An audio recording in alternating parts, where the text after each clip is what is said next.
and just the right volume, I think. It's quite gainy, quite deep. I am deep.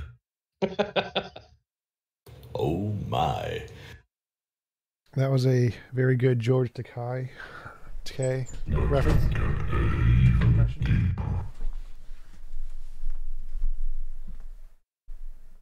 Wow. The wonders of OBS.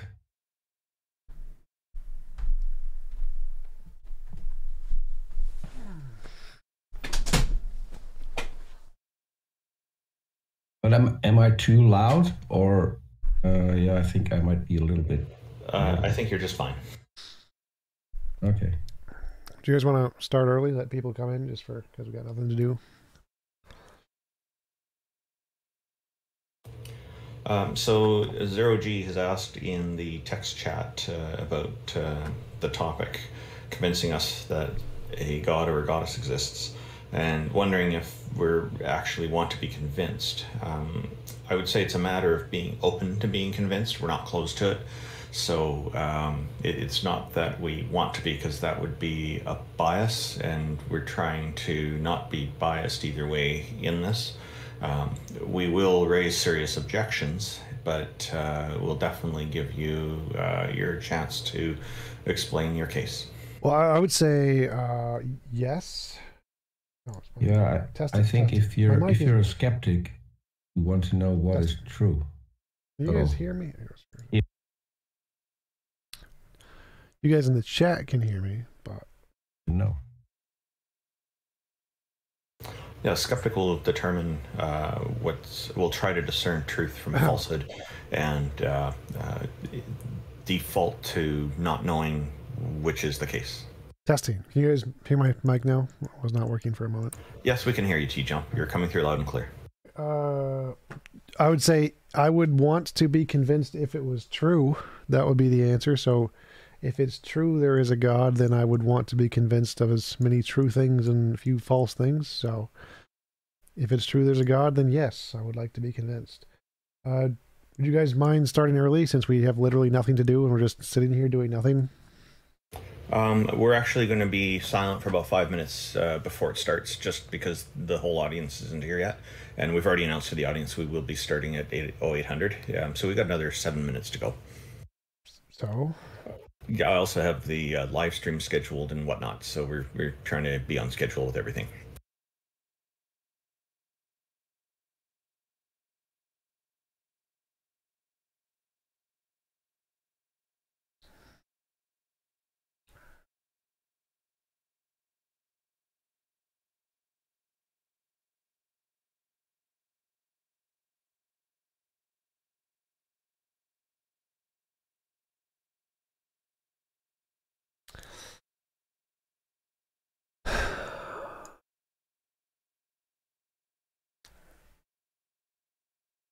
Hello, Dreeched. How's it going from the Twitch chat?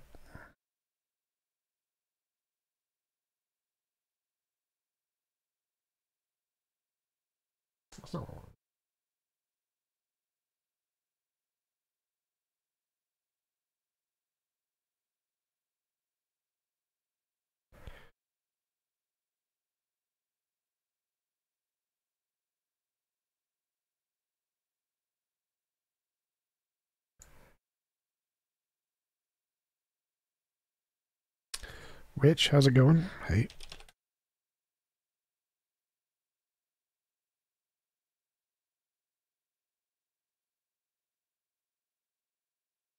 Hey.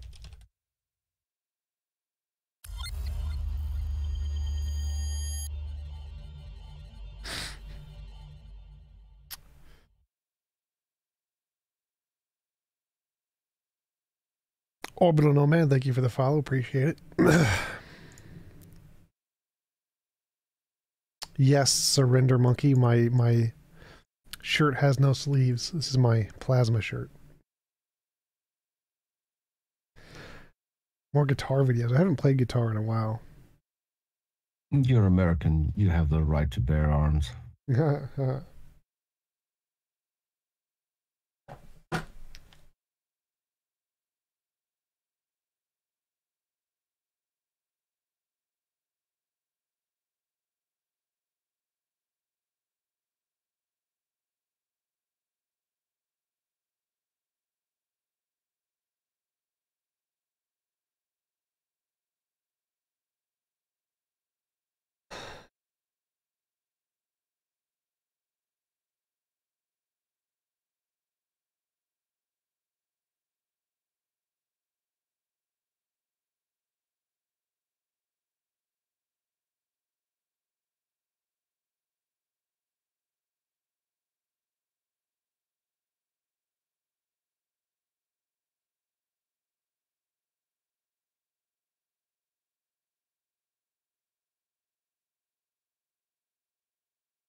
I usually don't eat when I'm going to be on a live stream, but my girlfriend just brought me deviled eggs. I think that's appropriate.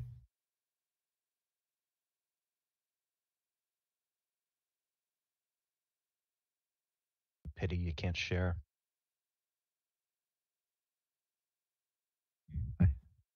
That's you assuming that I would want to. That's true. All mine.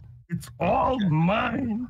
One of those guys that asks somebody, yeah, I'll come to your party. Do you have space in your refrigerator for a large container of deviled eggs? And I also want to make sure that you know I'm not planning to share them with anyone. I mean, you're American too. You must have heard the term going Dutch. Sure. I didn't think that applied to hoarding deviled eggs, though. But I guess I know to be a lot more liberal with that term. So, okay.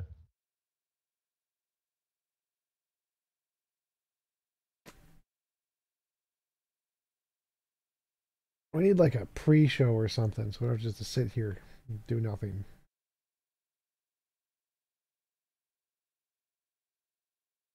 Banter? Has the fan disappeared from my background noise, Jefferson? Yep. Excellent. Yeah, that does sound a little clearer. And Thank you you were coming through loud and clear before. It was just that kind of faint, kind of like machine fan kind of sound in the background. Yeah, I had the laptop close to my mic so I could type directly on its keyboard and get this all re-advertised all over Discord and whatnot. Gotcha. Hey, Chris, from Twitter, nice. I do stream there, but only get like 60 views or something.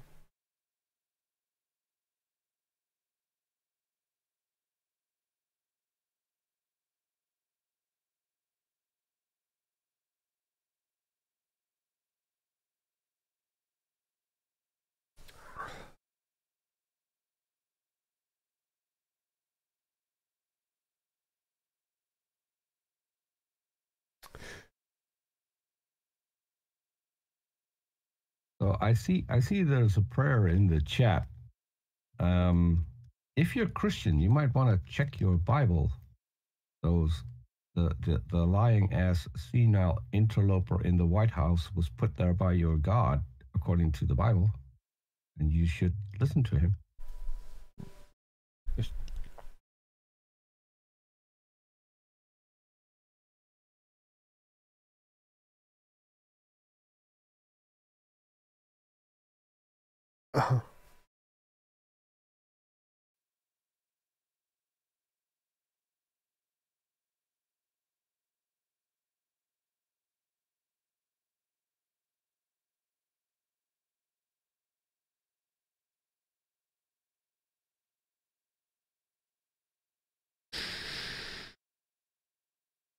Thank you to everybody for tuning in. We're going to be starting in about 1 minute.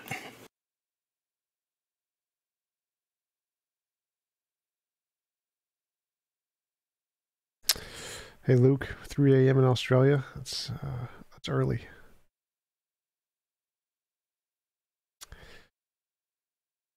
Have I heard about Trojan sores?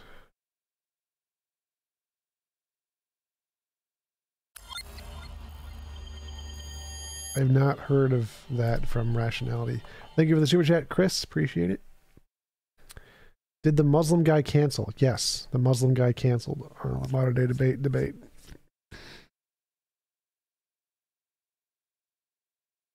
were you going to debate?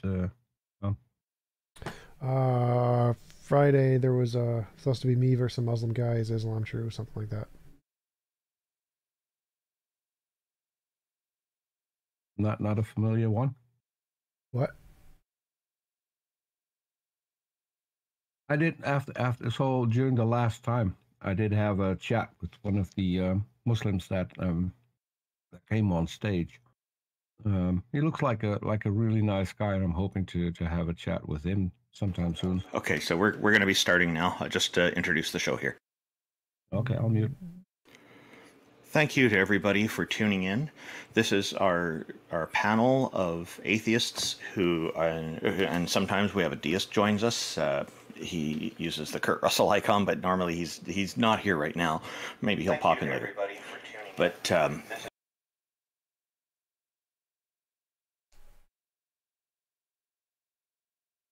And we're very glad that everybody has joined us. Sorry about the background noise there. We are going to be taking people from the audience to try to convince us that a god or a goddess exists. And we're very happy that everybody is here. There are a number of people who've been in the audience already for some time, waiting while we've been getting things set up. We're going to start with Jarl, because I believe Jarl has had the first instance of raising his hand, indicating that he or she would like to speak with us. Just a moment while I get Jarl logged in here.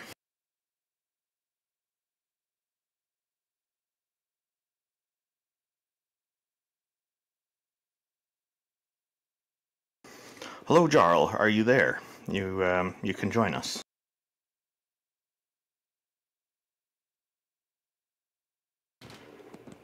Hello, Jarl. Welcome. And what do you have for us to convince us that a god or a goddess exists? Like, I know that people are usually pretty set in their religious beliefs once they have them, so the chances of me actually convincing you are pretty low, but I do have a question. So, let's just say that there is no god or a goddess out there. Yeah, there's no gods. What happens when a person dies? Where does their soul go? What happens to that consciousness? Could be lots of things. Like there could be an afterlife without a god just fine. So anything that could happen with a god could happen without a god. But the most plausible explanation is that nothing happens. You go exactly the same place you were before you were born, which is nowhereness. And that's about it. Yeah, but saying that there's an afterlife, wouldn't that also still be kind of like, that would still be kind of religion? No. That's still not really that atheistic. Well, there can be. So, like, there are many different possibilities. God has no evidence, and anything that can happen if a god existed could happen without a god, like a naturalistic pantheism.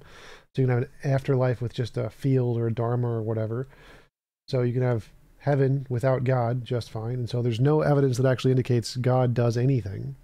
And you can have all of the benefits without the God just by believing in spiritual atheism, because many atheists do believe in spiritualism without the God. So there's no benefit of the God whatsoever. You can get all of it without the God. But the most plausible explanation is that you just disappear. Yeah, but there's also no real evidence for like an afterlife either, because no one can come back from death and say what they saw. Right. Unless you're the Queen of England, because then you can do that. Right. So there's no evidence of an afterlife. I agree.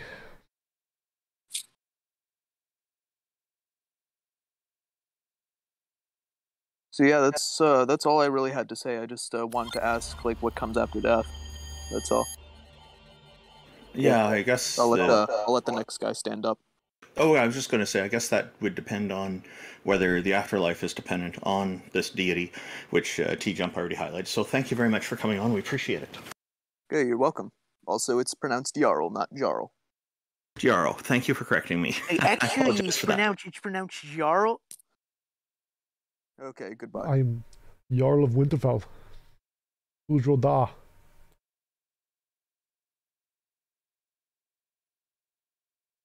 So next on our list is a name I'm having a little trouble pronouncing, S.J. Runchun. I hope I've got that right. Please feel free to correct me if I'm wrong. Welcome to our panel, and we're curious on whether you're going to provide us to convince us of a god or a goddess existing. Thank you for joining us. Sure. Yeah, it's just Chun. You can just call me Chun. So thank you.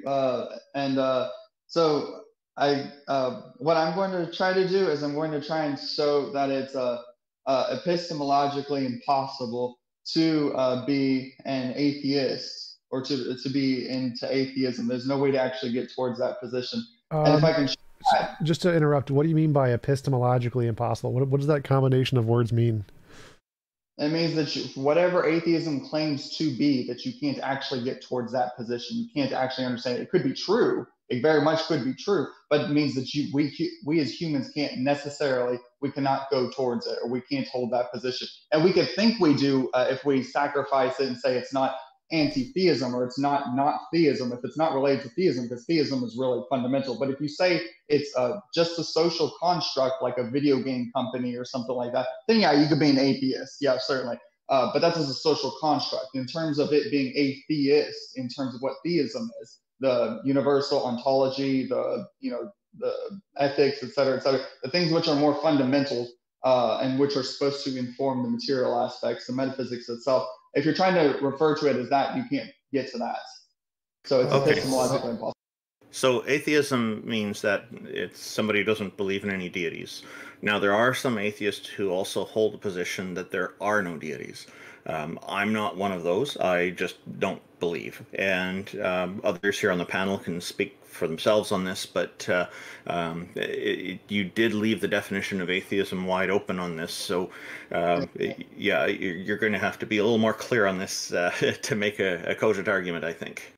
Sure. Yeah. So I suppose one thing that I'd like to specifically say about that, whether you believe it or not, isn't really super interesting. Like to us, it's not super. It doesn't bring anything to a conversation. Like it doesn't matter whether it's interesting to you. It is a characteristic of who I am, and that's a fact. So no, that's true. This is a non sequitur. No. This is. Go ahead. Can I give my two cents? So I live in a country that's predominantly atheist or non-believers. My position is that atheism is the default position. It's what you have until someone convinces you that a God exists. Let me try. There's no way to get to atheism as long as you're not convinced that a God exists. You're an atheist. Sure. So I wouldn't be. I wouldn't assert that at all. I just want to be very clear when we're talking about atheism, we're specifically talking about the ontological claims that there's no God that exists, or that they're gods.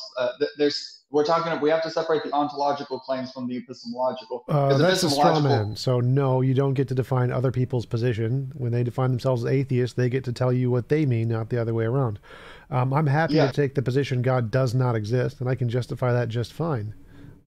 Sure. Well, I might end up, just to skip over everything, I'm not interested. I'm not telling them what their definition should be or anything like that. I'm just saying what the ontological claim is. I don't like, you can have 99% belief, agnostic, Gnostic. You can have all these different, whether it makes you hungry or whatever epistemological aspects that are instantiated off that object for you. I'm not super interested in that, and I don't think that's something that we should talk about. Whether you believe it or not, wow, cool, you believe it. Whether somebody, that's not going to be something. Wow, that's not. Do you have like an argument? Are you just arguing that we can't have certainty God doesn't exist? Is that like everything you're saying, something like that? No. No, the topic is does a god or goddess exist? I'm saying I'm trying to make the point that you cannot get to the opposite position of that. So that's what the thing is. Now, if you believe it or whatever, that's perfectly fine. I believe this or I don't believe this.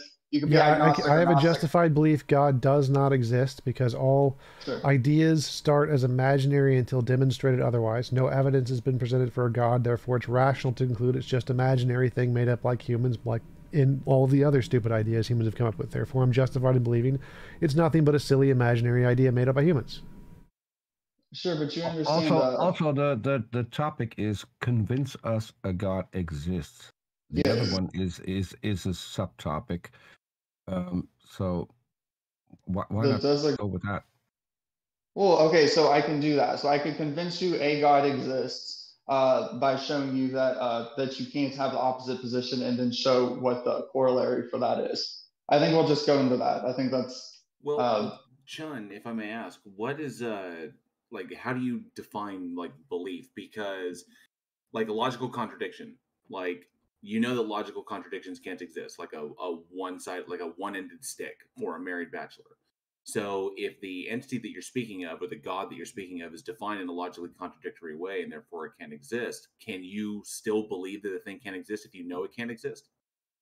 I don't think you can believe something that you don't know. Belief is in.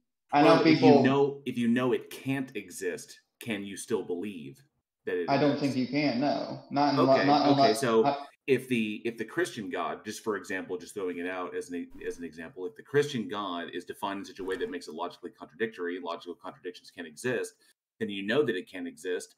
and you can't believe in it. And atheism is a lack, or is a disbelief in gods or God, in a god or gods. So therefore, you are an atheist.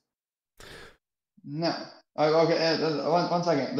You're like jumping like 500 steps and taking too much things. And it's my position to convince that it's a god or goddess exists. So in this sense, how would you say? I'm trying to say that you can't get to the atheist position.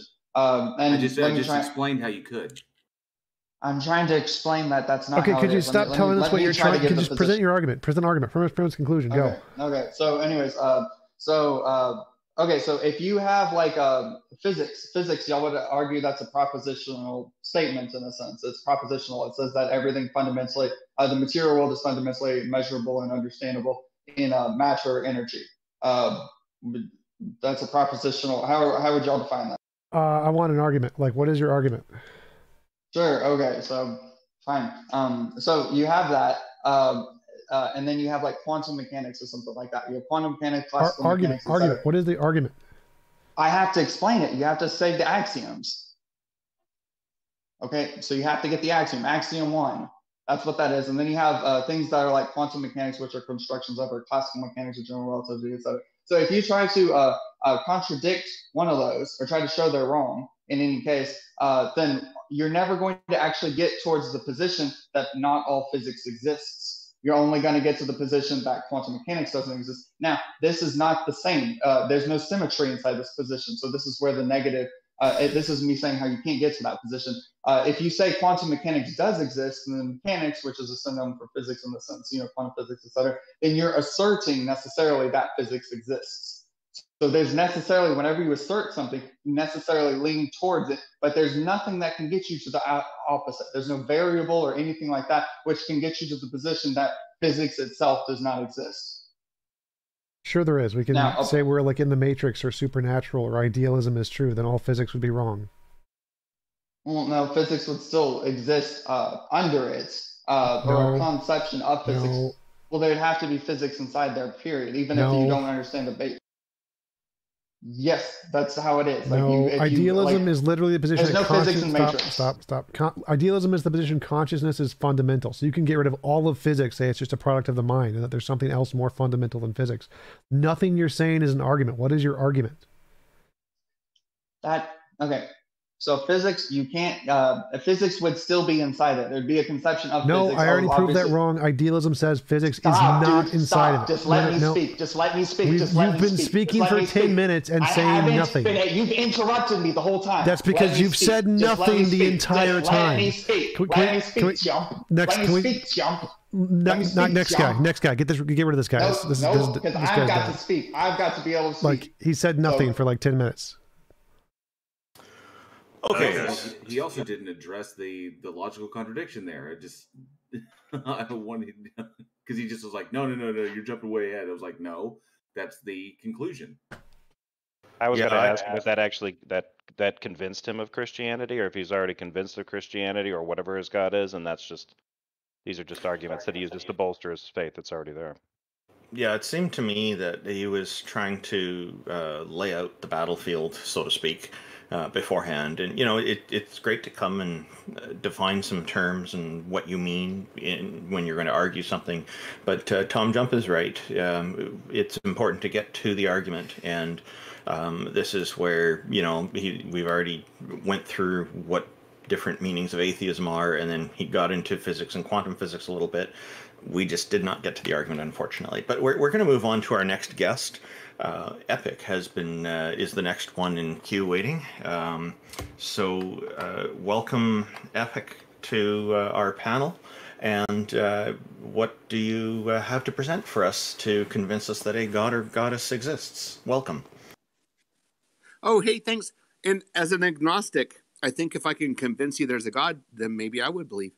I have a you're agnostic, so you have something else to bring to the table. What have you got for us?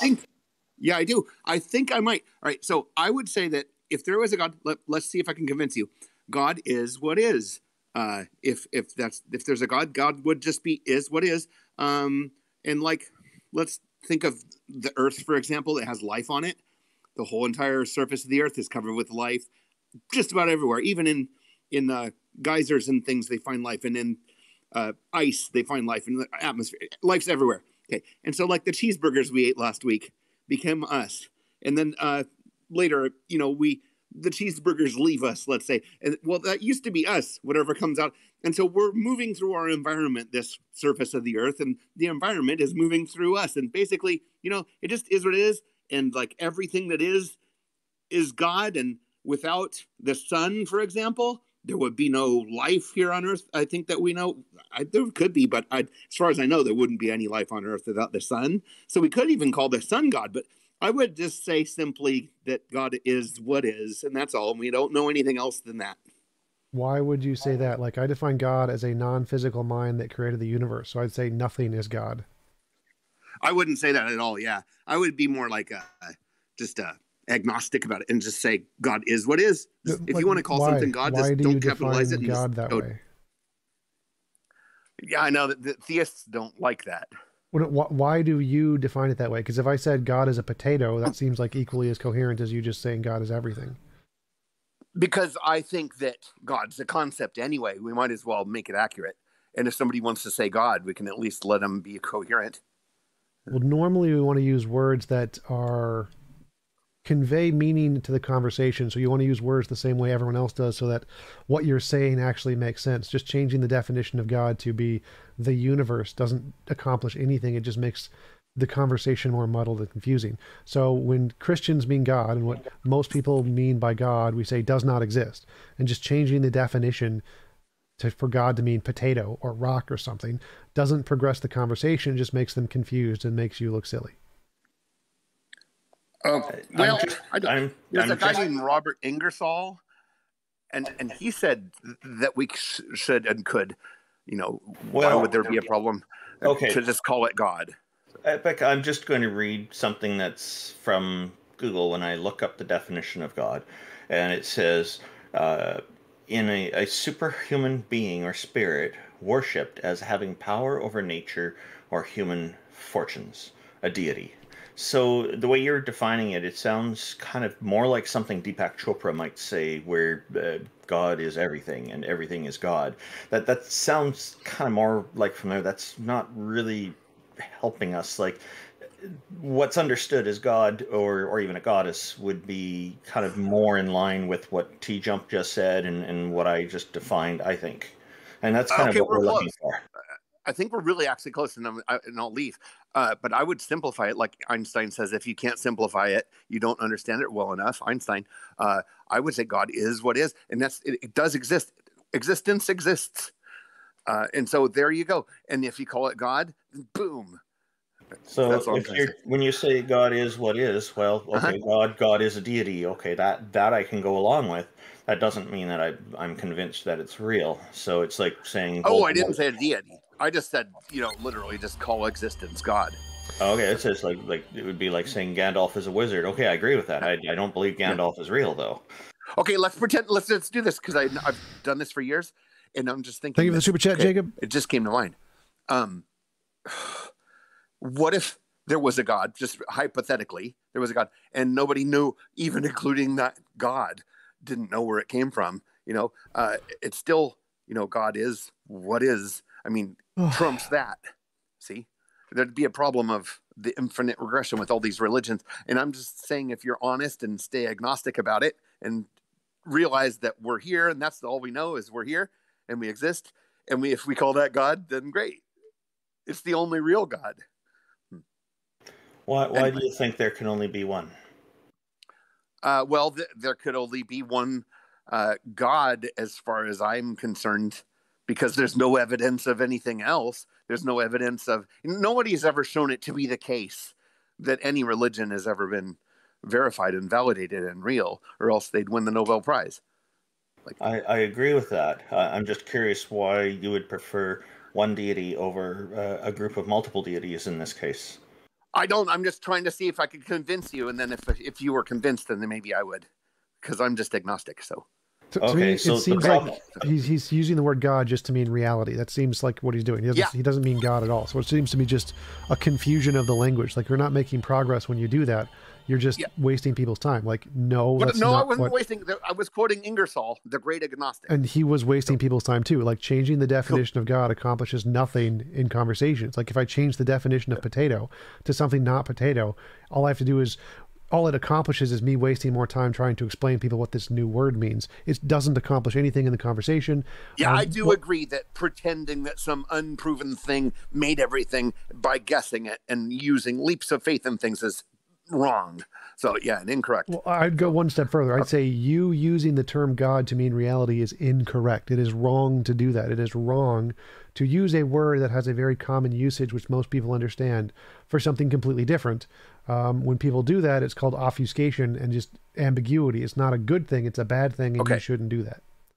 Okay, now one last question, and genuinely, I'm not trolling. Okay, when I go walk along the beach and then I go through a field and I find an apple and I'm moving through my environment and the apple moves through me, the environment moves through me, and I see myself in this environment here, and I call this, I'm living in this environment. I call everything God because it's greater than me. Could that be a definition of a God? Or is it known as, like, would that be witchcraft or paganism or something like that? Or You're focusing on one particular characteristic of the god, because most deities, most goddesses or gods are defined as having characteristics such as omniscience, knowing everything, omnipotence, having all capabilities and all power to do anything they want to do, and they're omnichronological, means they permeate all of time. They're omnipresent, they're absolutely everywhere, even where we don't expect it. So there's all these kinds of characteristics. You're focusing on one of those. Those characteristics could be argued as all being greater than human beings, but so what? That doesn't actually provide any demonstrable justification for it, I think. Okay. The closest thing I can come to omnipresent and invisible thing is the space between the subatomic particles of atoms, but that's as far as I'm going to quit. That's called the space between the subatomic particles. Okay, I think I've wasted enough time, but it was fun. Thank you. And thanks for bringing up Ingersoll Rand. It was a delight talking with you. Thank you for joining us. Have a good one. Okay, the next person in the queue here is L1LTH360. I suspect that's a clever way of spelling Lilith 360. Thank you for joining us, and welcome. Hi. Okay. So first, I'd like to say that I'm not a normally a normal Western theist. First, I'd like to state I hold no faith, only conviction. Second... Okay, can I just stop you right there? We don't consider theists to be abnormal, no matter what the religion or what the beliefs are, as far as this stuff goes. So please don't call yourself not normal, because we're going to object to that. I heard what you said earlier, and you said that atheism is the standard position, which I disagree with, because I think the existence of a god is a priori. But for me, I believe in a goddess. How? How? Okay. Well, because I made that statement, so maybe I should address it. Okay. So, God is a priori, or the existence of a higher power. Say it is a priori knowledge. Think of the super chat, Geo Sam. Babies see things that are designed, and they immediately assume a creator. All right, that's what a creation must have a creator, because that's basic knowledge. But how do you know that a baby makes that determination? You're talking a newborn baby, I assume. But first of all, if you have to prove it, it's not a priori anymore. It's empirical. But well, it's a positive claim. I mean, Randolph's correct. It's a positive claim, and I'm kind of curious as to where you got the information. How you came up with that. I can give an example of things. There's monkeys are found to worship something. There's always the thing is within all of history, doesn't matter what religion, there is always the existence of a unseen force, and the only people that deviate from that is the creation of Christianity. And yes, even old Jews believed in a unseen force. So the creation of Christianity was the only thing that rejected this. So that would be evident in adults, right? That would be evident in cultures that were established by populations. But it doesn't speak to like the a priori knowledge of infants. Okay, well, yeah. So no, if you look at something that is created, you assume a creator. So if you look at the Earth, you would assume a creator. That's how religions popped up in the first place, because people. The idea of the unseen force as being believed in. Gravity, to me, is an unseen force, normal in its normal state, and I believe. By unseen, but I guess I'm taking things too literally. I think earlier you were trying to get to saying that you believe in a goddess, if I heard you correctly. So yeah, I do. Yes. Okay, so feel free to tell us about this, if you like. There's a couple of reasons. I'm not gonna really get into why I think the deity is feminine, but necessarily because this is about convincing you that one exists at all. Sure, but I'm happy to talk about. We're all happy to talk with you about a goddess. This sounds really interesting because most of the people that we speak to are talking about a god. So also, this is very funny that this popped up because yesterday I went to one of the biggest Christian apologetics conference in America. So, were there a lot of people there, and how did that go? There were tons of people there. There was this guy who played in the movie God's Not Dead 2. He also popped up in like almost every single episode of Dateline NBC. He wrote the books Cold Case Apologetics and Person of Interest. There were tons of breakout rooms and panels. It was J. Warner Wallace. Yes, J. Warner Wallace. So before you said that the evidence of God is the fact that babies see design in things, like why do you think that's evidence of God and not evidence of type 1 and type 2 errors caused by evolution? No, it's okay. So can I also interject that not all babies apparently see that, because I've never had the concept of a creator. I grew up as an atheist. I've never thought of the world as something that was created by something. It's the same situation for me, by the way. Yeah. Someone added me in Heathen Hangout. Hold on. So just to clarify, if I find something that seems created, it is harder to argue that it came about on its own than someone created it. But how do you in that statement you make the assumption it was created? So when you're talking about it is okay.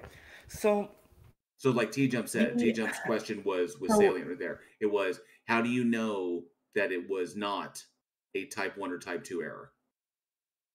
What is a type 1 or type 2 error? So type 1 and type 2 errors are if you hear a rustle in the bushes back in the, like when we were evolving tens of thousands of years ago, if someone thought it was a lion, they would run away and survive. If someone thought it was just the wind and didn't run away, they would get eaten. And so because of that, the humans predecessors that survived are the ones that always thought anything they didn't know about, any sound they made, anything they couldn't explain, they always thought it was an agency, a mind of some kind, because it ended up keeping them alive longer just to run away if they thought it was a lion. Therefore, we have these hyperactive agency detection systems where we see design in all kinds of things that have no design, like when we see lightning created by Thor, or volcanoes created by gods, or echo created echoes.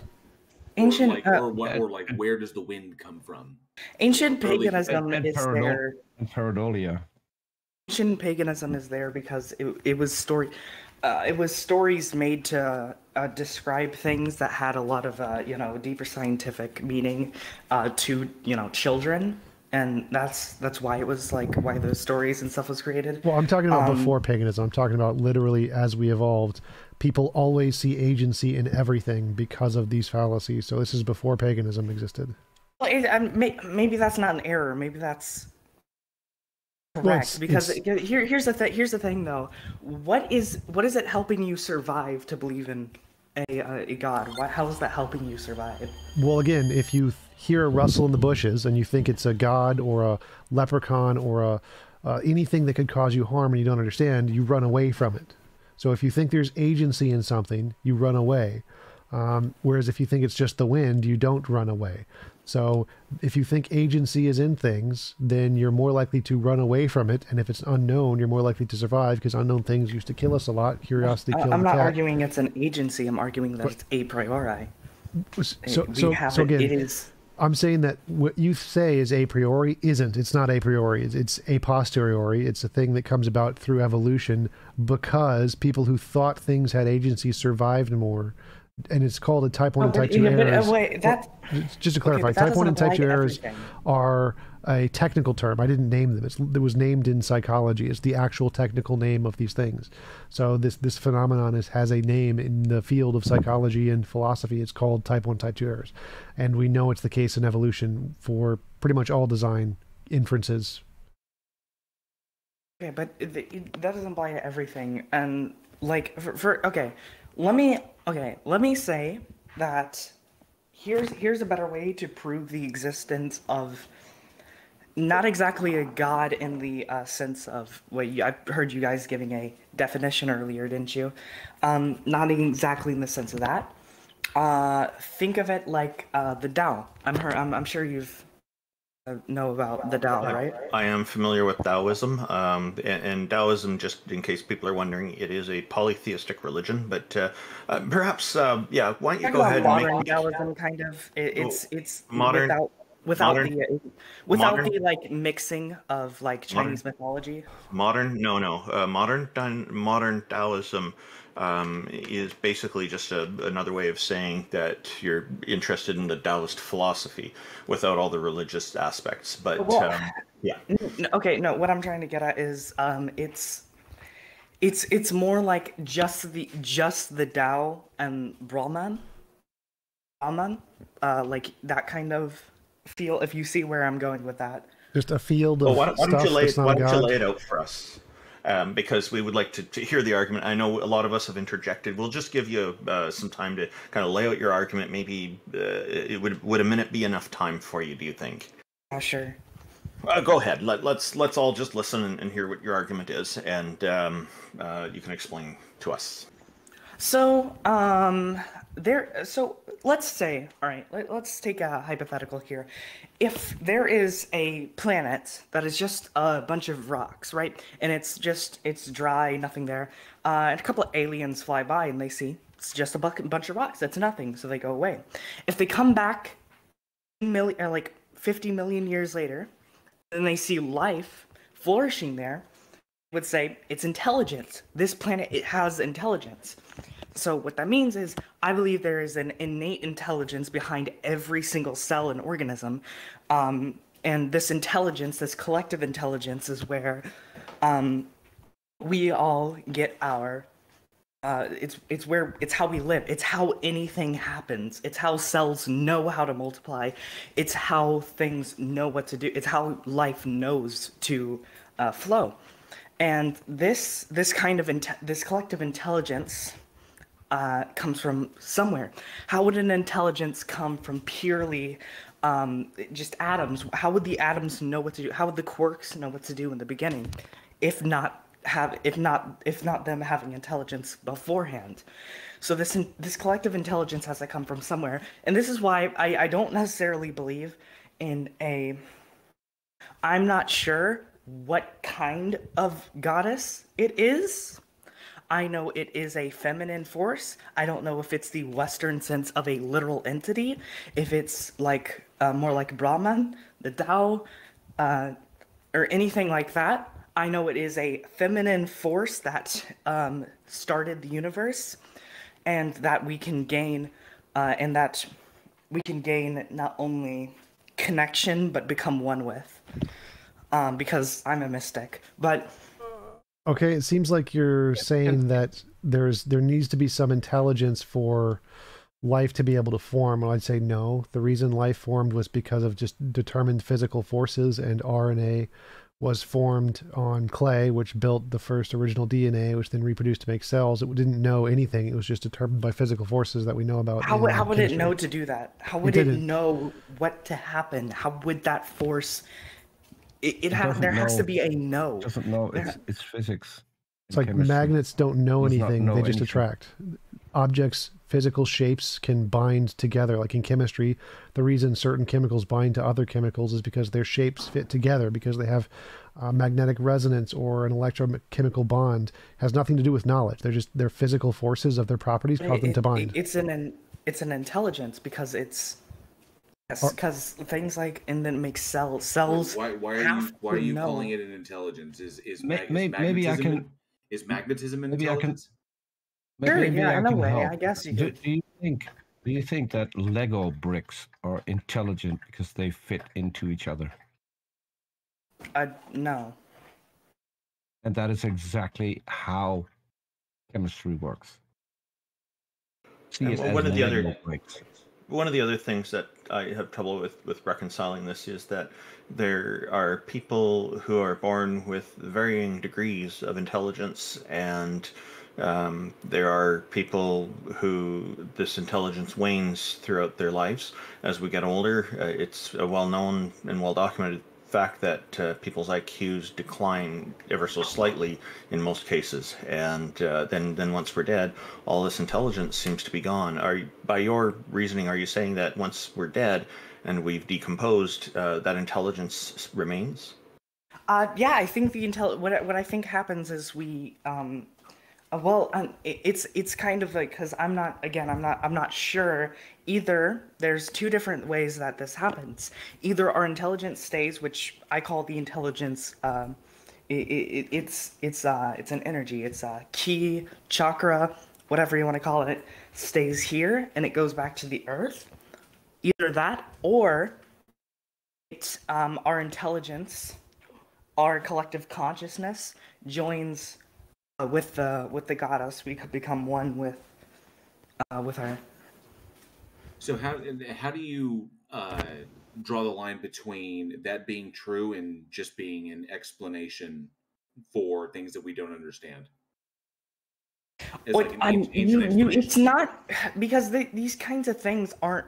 It's not necessarily it's not a scientific thing, because there is a. Well, yeah, that's what I'm asking. So there's two options there.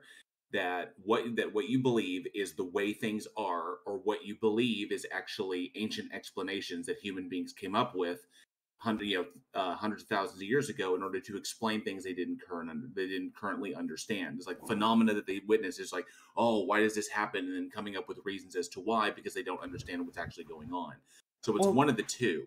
So the question then is, like, how do you? We still don't understand that. Well, the question is, how do you? But these things that we do understand them. Now, there are some questions that they haven't been answered. Yes, of course, and we may answer them in the future. We may never answer them, but that's neither here nor there. The whole point. And that's because I think it's because I think science. It's not necessarily science. You can't use science to be able to understand. Because I follow this. I don't know what to call it, school of study, whatever called occultism, and it is the study of the unseen. It is the study of forces that are not necessarily scientific, and by using that way of studying things, you are able to understand these forces, and we do understand. Yes, but Lilith, the point is that there's obviously something that convinces you that it's true. Okay, it's not as though you can just walk up to the top of a building and say, I have these beliefs and therefore I believe that I can fly and I can jump off this building and then I can fly. This is not the way it works. Okay, so what is it that you have seen? What evidence do you have to support this in order to say these things are true, and it is not just explanations that we came up with hundreds of thousands of years ago in order to explain phenomena that we didn't understand at the time? Oh, sure. Because I believe in things like energies, and in the way that I'm sure you know what I mean by that, but because I explained it earlier. But I also believe in something called magic, but with a K at the end. It's like different than what, do you guys know? Curiosity, are you Wiccan or are you Alexandrian? Okay. Well, I kind of follow Wicca slightly. I'm really just an occultist, but. Okay, so you've talked about what you believe, all right? And Yeah, but you talk here's about the thing. but what evidence do you have to support these things that has convinced you? These exist. There's multiple different things that show that these forces exist. They're a thing. Now people have and the only thing that atheists like say is Lilith, don't derail. Such as you said, there are many things. What are those things? Okay, again, like the things like magic chart. Basically just some kind of unseen force. I'm not going to define it. I'm not going to put a thing on it, but there is some kind of force that is not okay. So what does this force do? See, this is what's interesting. Like gravity. Obviously, we can't see gravity. Well, but that's we can not what I'm. I know, but I'm just making an analogy. Like gravity, we can't see gravity. We can't grab it and hold it with our hands, but we can detect its effects. Also, before I go on, someone DM'd me some like transphobic like article while I was talking. Well, then block him. So I had the same thing. So, I got a question real quick. So it seems like you're saying there's something about nature we can't explain, and then you're gonna explain it as energies. So here's something we don't know, therefore it's magic. No, well, do you understand what magic in the occult sense is? Do you know what it? Sure. Yes, I do. What does that have to do with anything? That's why I asked you. That's why I asked you if you were Wiccan or if you were Alexandrian, to see like what school of thought that you go by. And you said that you're just an occultist. So that is wide ranging. Are you Levian or like what do you follow? I want to go back. I follow. But that's hold not up, hold up. That's a rabbit hole. That's a rabbit hole. What I'm saying is that Lilith, you keep dancing around. Well, I got a question. I had a question that's kind of important here. So it seems like you're saying here's something about nature we can't explain, therefore magic. That seems to be your argument. It's not there. Okay, no, but it's these. Okay, but what I'm getting at is there. You have to get a kind of. People have had this practice of going about understanding this because it's existed since forever. Because it's a force. Obviously, they don't go away. Gravity doesn't go away. What force? I don't see any force. I see no evidence of this whatsoever. It seems like people just made it up. Where's the evidence? You want me to like send you like articles or whatever? No, Lilith. Then what do you want me to do? You almost addressed it. You said there are things, okay, that are evidence of this, that back up this claim, and I want you to tell us what those things are. There has been. What are the effects? Oh, so you mean what does it do? Oh, okay. Yeah, sure. So there of course there's lots of study on things like I guess chakra and what it does. And there's been a study on things like qigong and stuff and trying to kind of qigong, that's what you mean. Yeah. Yes. It's a practice that actually kind of revitalizes people. It actually helps helps their body, and it's not something that is because I'm sure in the West medicine is seen, or the body is seen as a machine that needs to be gotten going. This is okay. But, so this is interesting. You gave me that solid one there. So let me propose something to you. Okay, a brief little thought experiment just to put into this, right? So you what you mentioned is the physiological effects of this. Okay, so let me just throw this down for you real quick. Say, okay, hypothetically, just say I'm a Christian. I believe in God. I pray every day. It's a part of my faith. Okay, I just made it's a part of my daily routine. Then one day I'm in a car accident. Okay, I'm trapped in the car. All right, and they're struggling to get me out. While I'm trapped in the car, I pray. Okay, I pray to my God or whatever I believe in, and the firefighters are able to come in and cut me out of the car with the jaws of life, pull me out, get me to the hospital, and I survive. Now, we know that the physiological effects of meditation are very, very positive. It can lower your blood pressure. It can keep you focused. It can keep you from panicking. And that's to do with hang on, Lilith. And it can save your life. Okay, that's what they tell people who are caught in cave-ins. I do a lot of outdoor rock work. So it's what they tell people when they're caught in cave-ins or when you're trapped, to keep yourself calm, focus on one thing, regulate your breathing, keep your blood pressure down, and don't panic. Okay, that's the point, because when you panic, you use more oxygen, you limit your odds of survival. These are all survival things that we're aware of. So if I'm trapped in the car and they're trying to cut me out with the jaws of life, and I pray, I focus myself, I regulate my breathing, I lower my blood pressure, and I don't panic, and I don't use up too much oxygen, and I survive, does my survival mean that what I'm praying to exists? No. No, it doesn't. But oh, there you go. Okay, but it's not necessarily that. Okay, it's because it is. There's things that are practices that are specifically targeted at,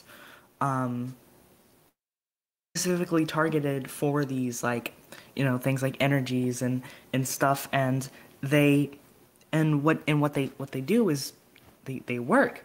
And Lilith, you just conceded that just because there is a physiological effect that you can detect doesn't mean that what you're focusing on is an actual thing.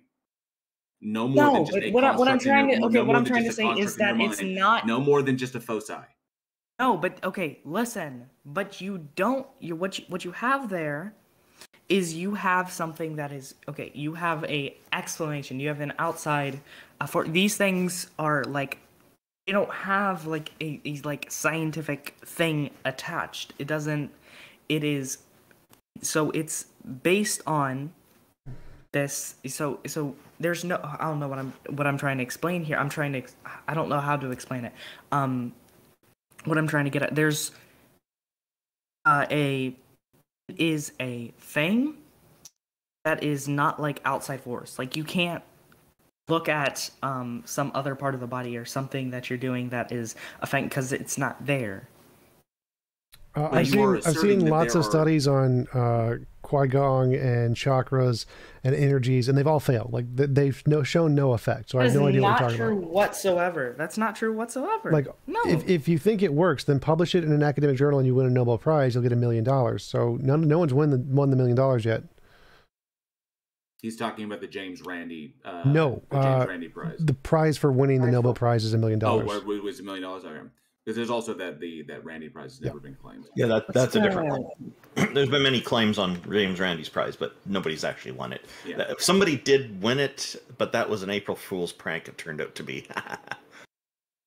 So, Lilith, the whole point being is that that when there's evidence, and the whole point is that you believe in a thing because there are effects that you have observed, and that they're consistent enough for you to rely upon them. So that's what we're talking about. Is we're not saying we're not saying just straight up from the get-go, out of the gate, we're not saying it doesn't exist. We're looking at the claim in and of itself and saying, okay, you're saying that this thing exists. Great. You're saying that it can be tapped into by human beings. Great. You're saying that there are demonstrable effects that you can rely on, and that there's like ritual or some sort of thing that you do in order to invoke these things in order to get a demonstrable effect on reality. It's like, okay, great. There's all these things. What are the effects that you are getting, and how are they reliable? Like, how can I develop a predictive model based upon what you're doing?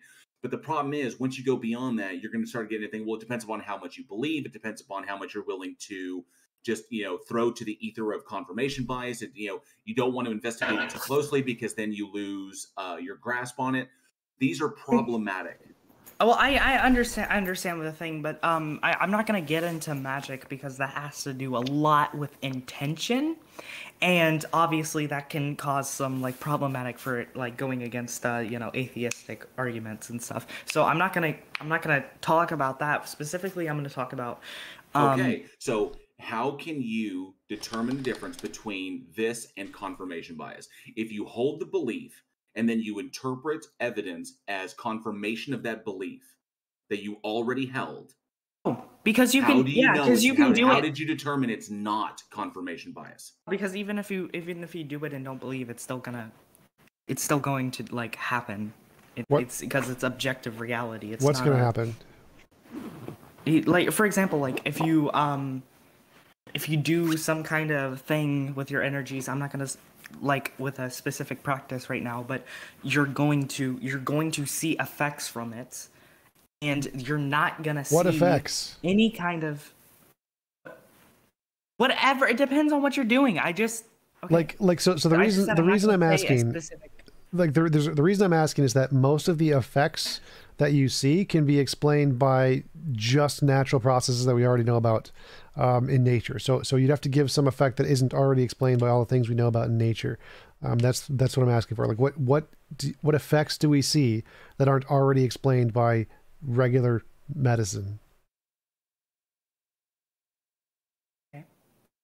All right.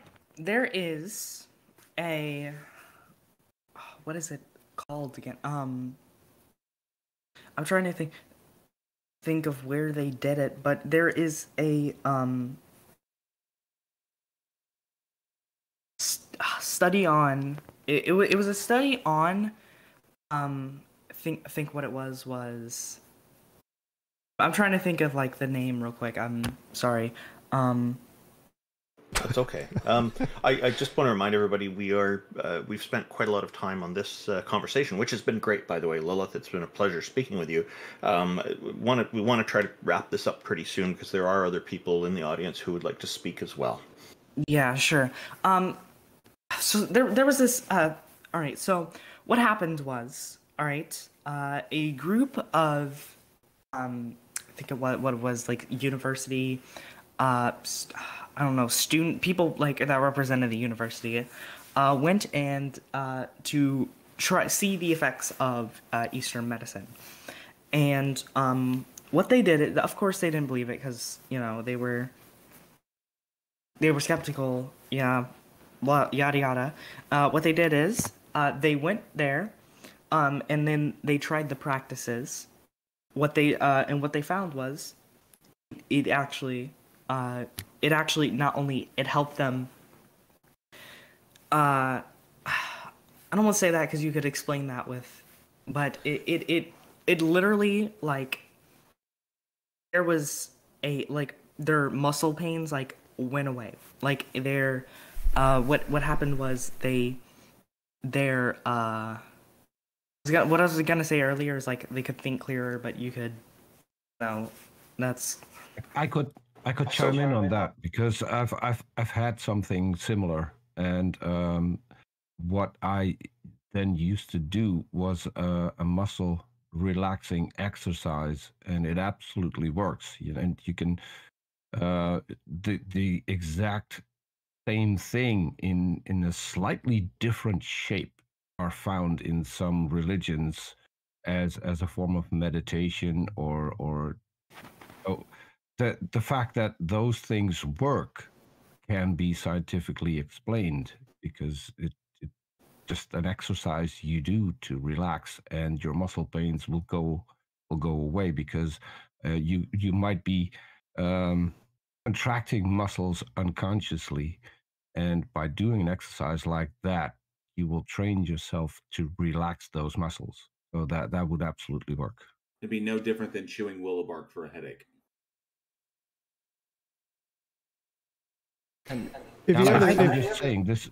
If you have the study, you could post it in the chat so we can look at it. That'd be great. And then sure. If I could find it, I knew I had it somewhere. So yeah, go ahead and try to find that, and we can move on to the next caller, and we'll get back to you. By the way, Lilith, if you post the study, also send it to me privately, and I can put it in the YouTube video description later as well, because we're also on YouTube, so other people who are watching this video can take a look and decide for themselves as well. Yeah, sure. So you want me to stay or leave? Or well, we don't want to make you feel like we're kicking you out or anything, but we are we've spent a lot of time here, and it has been a great conversation. We really did enjoy speaking with you, and I will say that I heard a lot of interesting things from you, but I'm left unconvinced that a goddess exists, but I really appreciated the challenge. Thank you very much.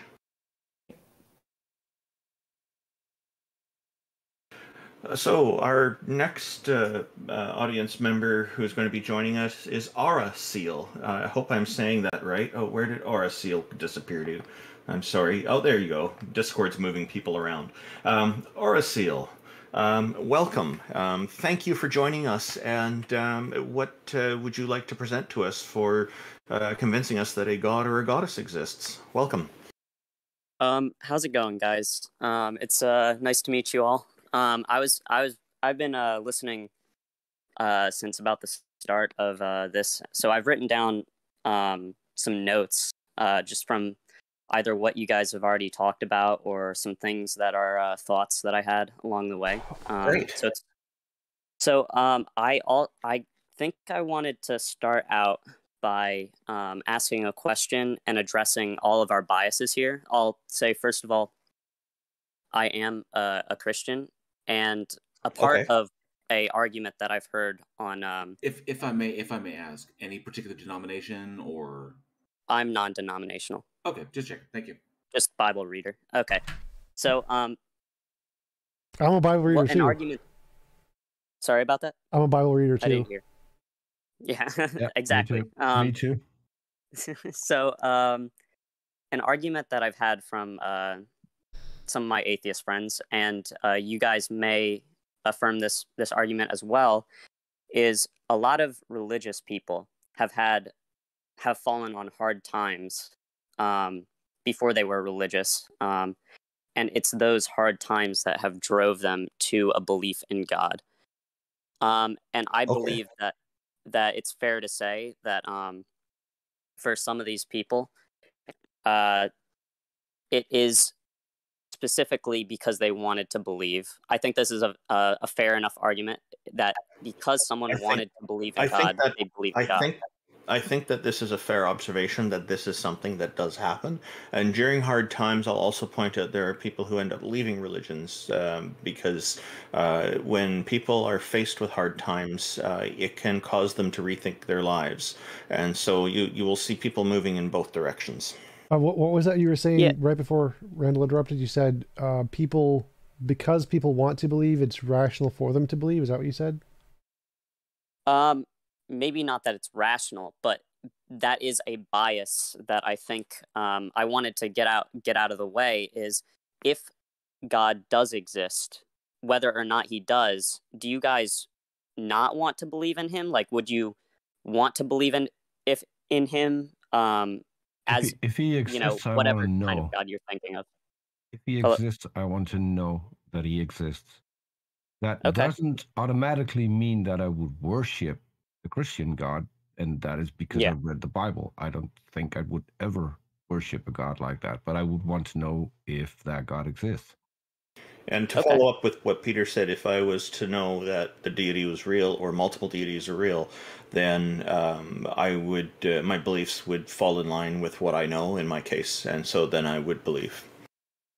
Okay, that's fair. Some of the other notes, obviously, if the thing is true, and I'm most interested in that, which is in holding, in knowing as many true things as possible and rejecting as many false things as possible. So, if what is true is most important, then if this thing does exist, it's a part of the universe or whatever, then I'd want to know it. Doesn't necessarily mean I worship it, but it's not about not wanting to believe. It's about looking for evidence, and the only evidence is there is wholly insufficient. I couldn't make, for example, I couldn't make myself believe I could fly any more than I could make myself. I mean, I can't make myself believe in a God any more than I can make myself believe I could fly. I can't just go up to the building and believe really, really hard that I can fly and then jump off and then I'm good to go. So it's not a matter. It's a matter of is there evidence for this? And the evidence so far, the evidence thus far is wholly insufficient for any God. It's all gods and gods, going all the way back to the gods of animism, all the way up to contemporary religions.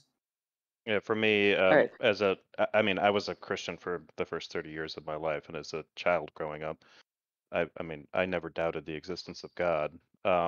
It was just kind of a natural assumption. When all the adults in your life, are telling you that being is true, right? You just don't question that. So there's a couple different things that are problematic with this, though, because the purpose of the stage is to talk about whether or not one exists or not. But one of the most important things in the Christian faith is whether or not you believe it's real or not.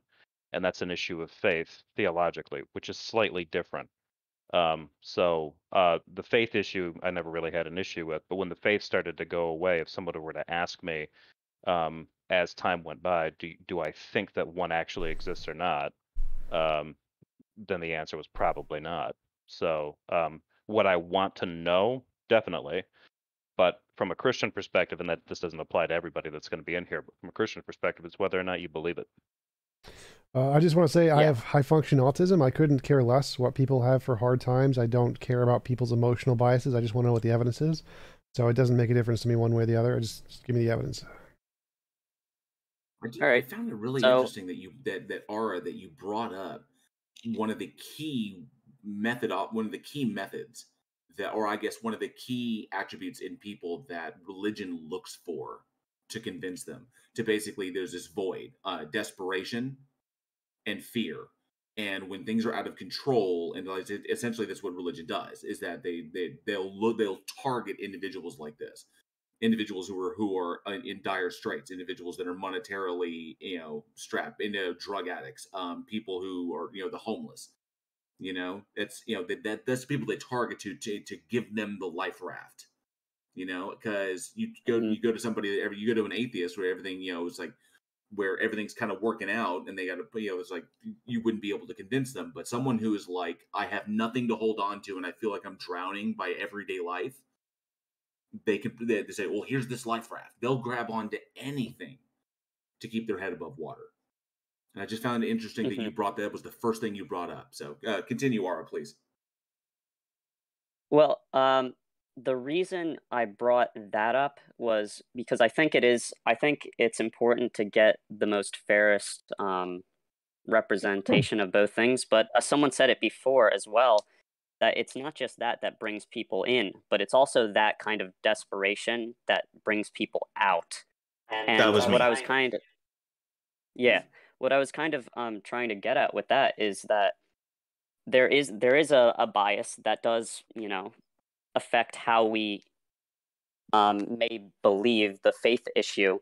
What is important, I would say, is the knowledge issue. It's the evidence, and it's evaluating it rationally. I'm a Christian. I believe Jesus existed. I'm not going to go into the whole thing because the argument is, does a God exist, not what God exists. I also wanted to ask a question specifically about like evolution. With evolution, we could agree that it does not evolution does not I'm trying to search for the right words. It does not make people evolve to search for truth, right? I'll help you out. Also, if you don't mind, I'm going to switch my computer so I can hear you guys better. I'll just try to say real quickly, there is such thing as evolutionary psychology, a whole field that gets into the psychological impacts of the evolution of the human brain. That would be a field that may actually speak to how people's decision-making is impacted. I'm not sure because I don't know a lot about this field, but I'm going to guess they do delve into that. Also evolutionary game theory, in that if drives people to do things for the common, basically for the population in itself, when essentially positive action, or let's say cooperative action, that can lead to positive results over long term. And then of course, if coming up with an explanation for something that can bind people together and bring people together and keep them together as a group, survival in numbers, well, then that can be seen, that cooperative action, coming up with an explanation that everybody accepts and eases everybody's minds, that can be seen as a cooperative action. So this is how things like religions and God's explaining phenomena can keep people together. So this is kind of where these ideas are born. So evolutionary game theory is an interesting field. I think also you should dive into. Yeah. So the reason I brought that up specifically was about in regards to whether or not it's true. It seems that most societies that have thrived and prospered are religious, and I can't really say for animals because we can't translate what a dog is actually speaking. I mean, we kind of can actually, but I think humans are the only species that worship a god, like in the religious sense. Like we have practices and all these things. Most other animals just kind of survive. And if our societies have all kind of prospered under this ideology that there is a god, what do you make of that? It doesn't matter if a society prospers while holding a belief of God, because I could easily go to some of the Arab countries who are one of the richest on the planet because of their oil. They believe in a different God than you do. And you would probably agree with me that God doesn't exist. So I don't think that has any bearing on things. What I would be curious about is what convinced you that a God exists. This will get onto another point of mine, but also I will answer that, but I'm also going to ask a question before I answer that, and Sure. you don't have to answer immediately. But what if the proof? Is it possible that a proof for it can only be found subjectively because of the nature of what we're trying to prove? If it's a spiritual thing we're trying to prove, is it possible that we can't measure it in terms of physical, instruments of like, I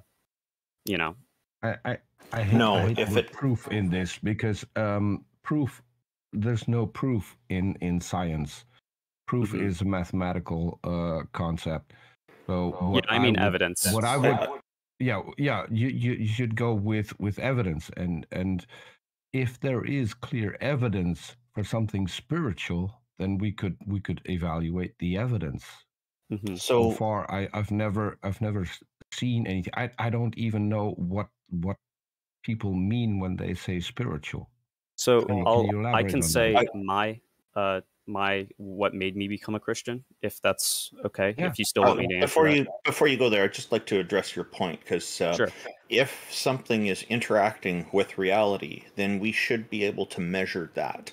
We should be able to detect that. We should be able to make some kind of objective statement about it. So to just say that would only be subjective, I guess, how we perceive reality, of course, is subjective, but we all seem to perceive it in pretty much the same way. There's gravity holding us to the earth. There's the air that we breathe. We are able to communicate with each other. These are objective facts that we all, insofar as we all agree on them, that we all perceive them consistently. So, I think to just write it off and say it's only subjective would be a mistake, because again, if it's interacting with reality, we should be able to measure that. Otherwise, how would anybody know that it's interacted with reality?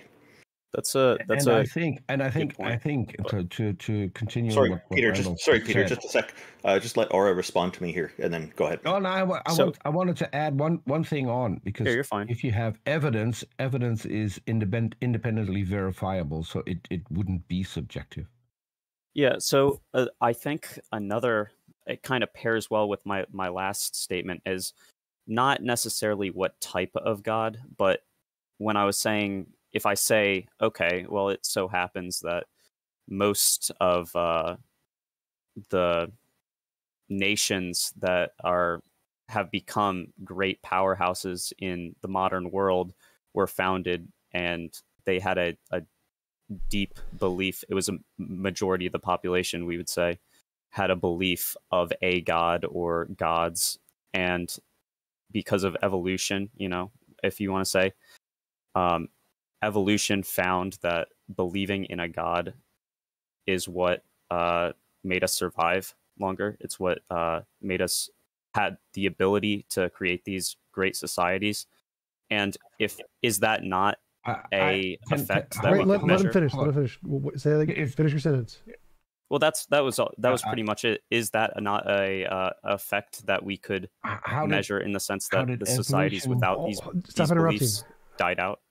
So the fact that we have beliefs is not evidence that they're true. It's an appeal to consequence fallacy. So no, the fact that they're successful and evolution shows them would not be indicative that they're true. Type 1 and type 2 errors are good examples of things that we know are false, but were beneficial for survival. So there's lots of false beliefs that are beneficial to survival. Okay. Let me look at some other. Okay, I had one question for you guys.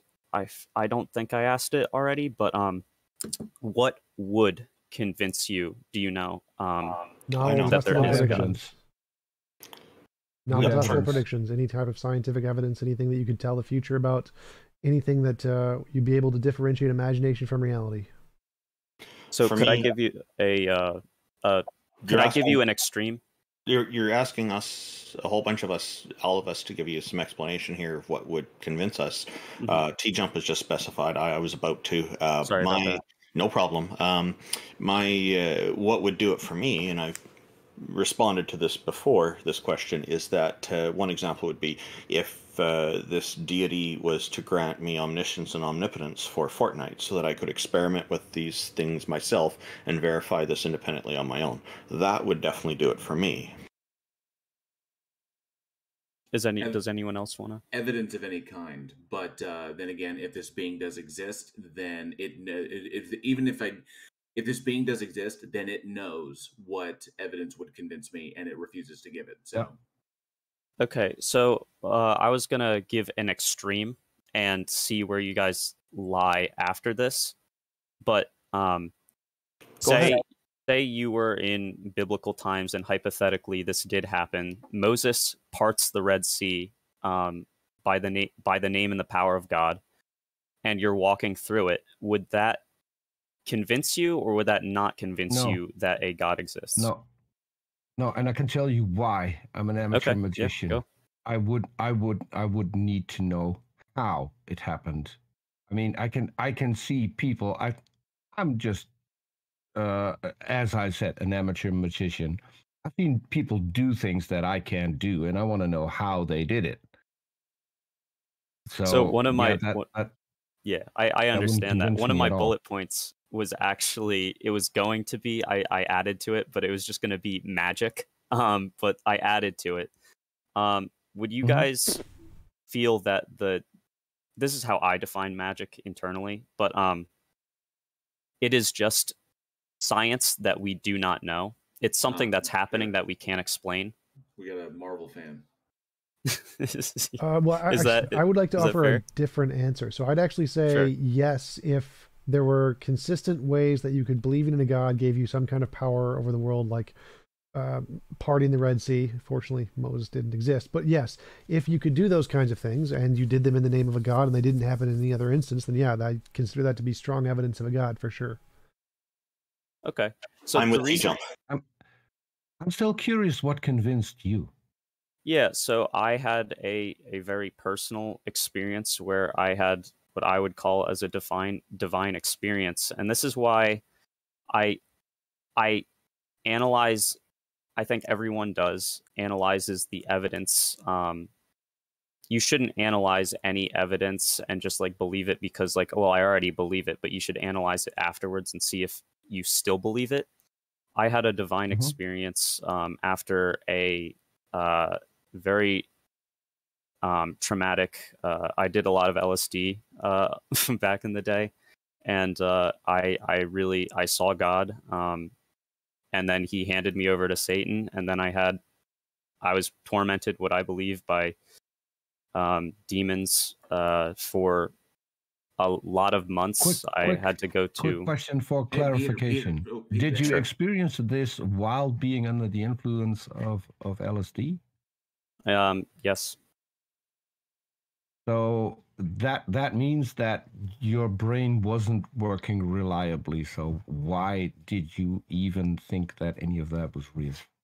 Well, I suffered from what people, but I don't necessarily call schizophrenia, for a long time after that, where I was what I believed and still kind of believe. I heard voices tormenting me for months and telling me that I was going to hell and all this other stuff.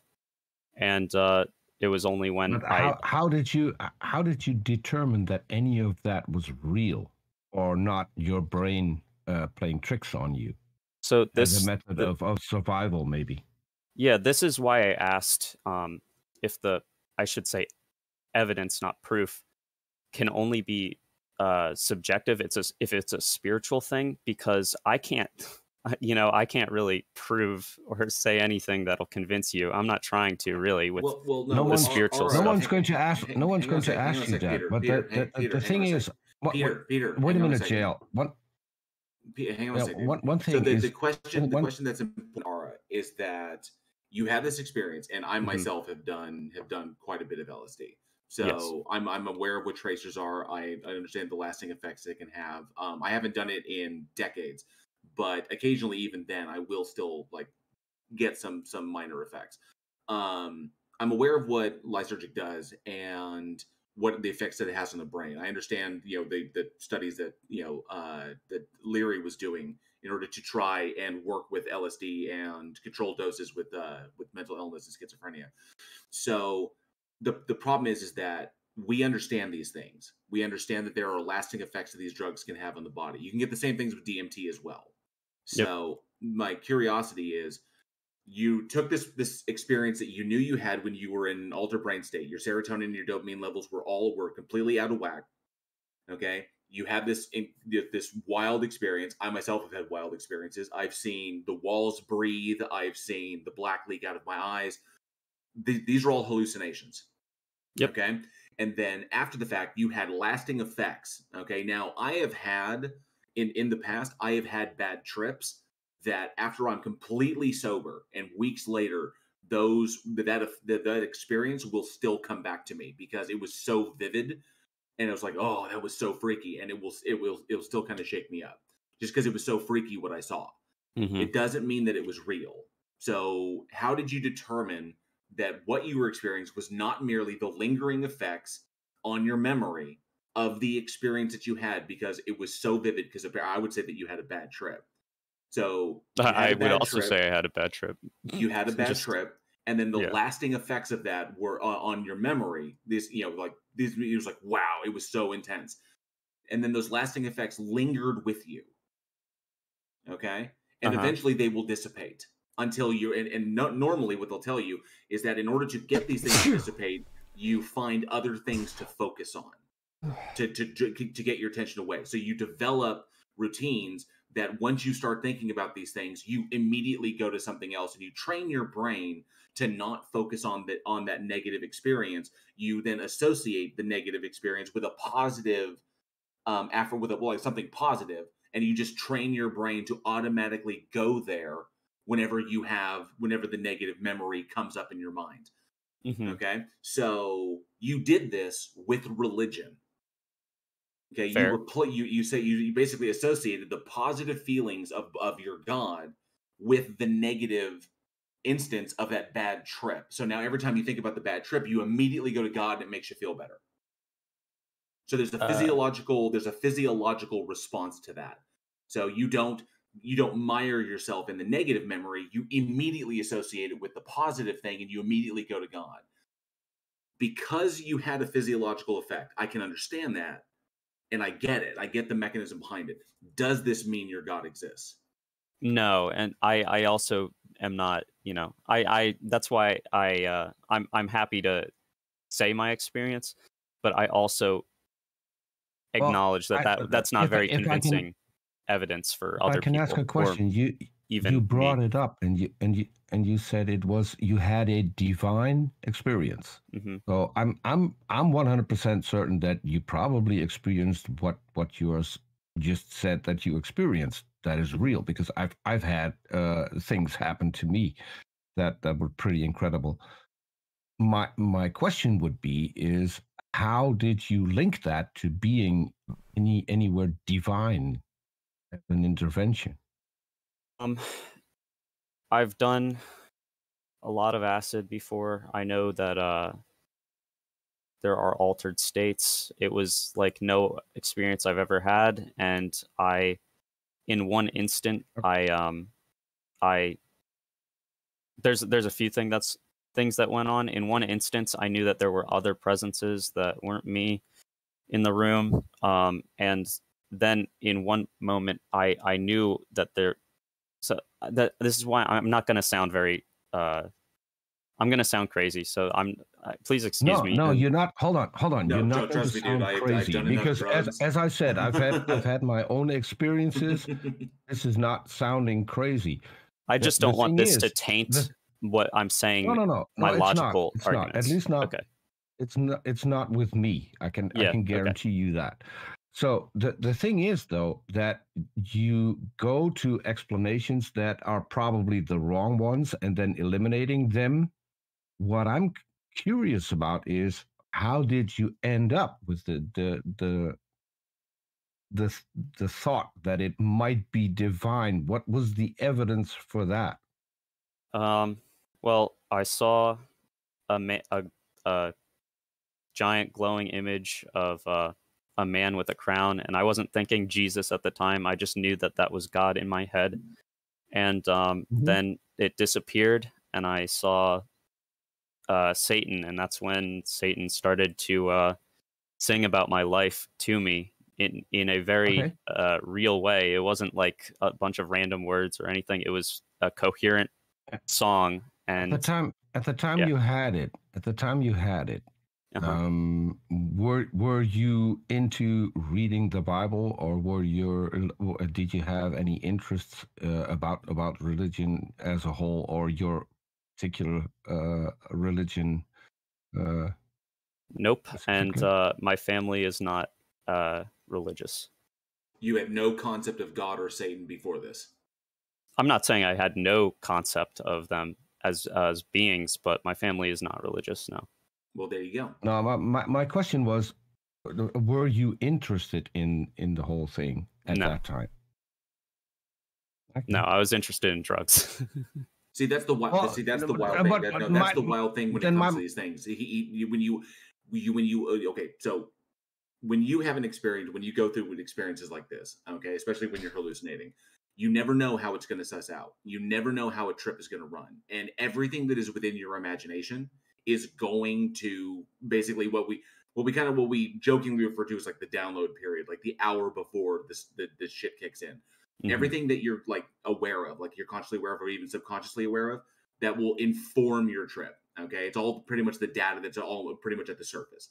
And so you will incorporate that into your trip. If there was a discussion going on or a recent thing that you thought about in that respect, or if you're in the middle of taking a bunch of drugs and you're kind of like, man, this is so like not godly or something like that, or if you have the fleeting thought is like, this is so bad or whatever, or if whatever it is that comes along there, it can inform that trip.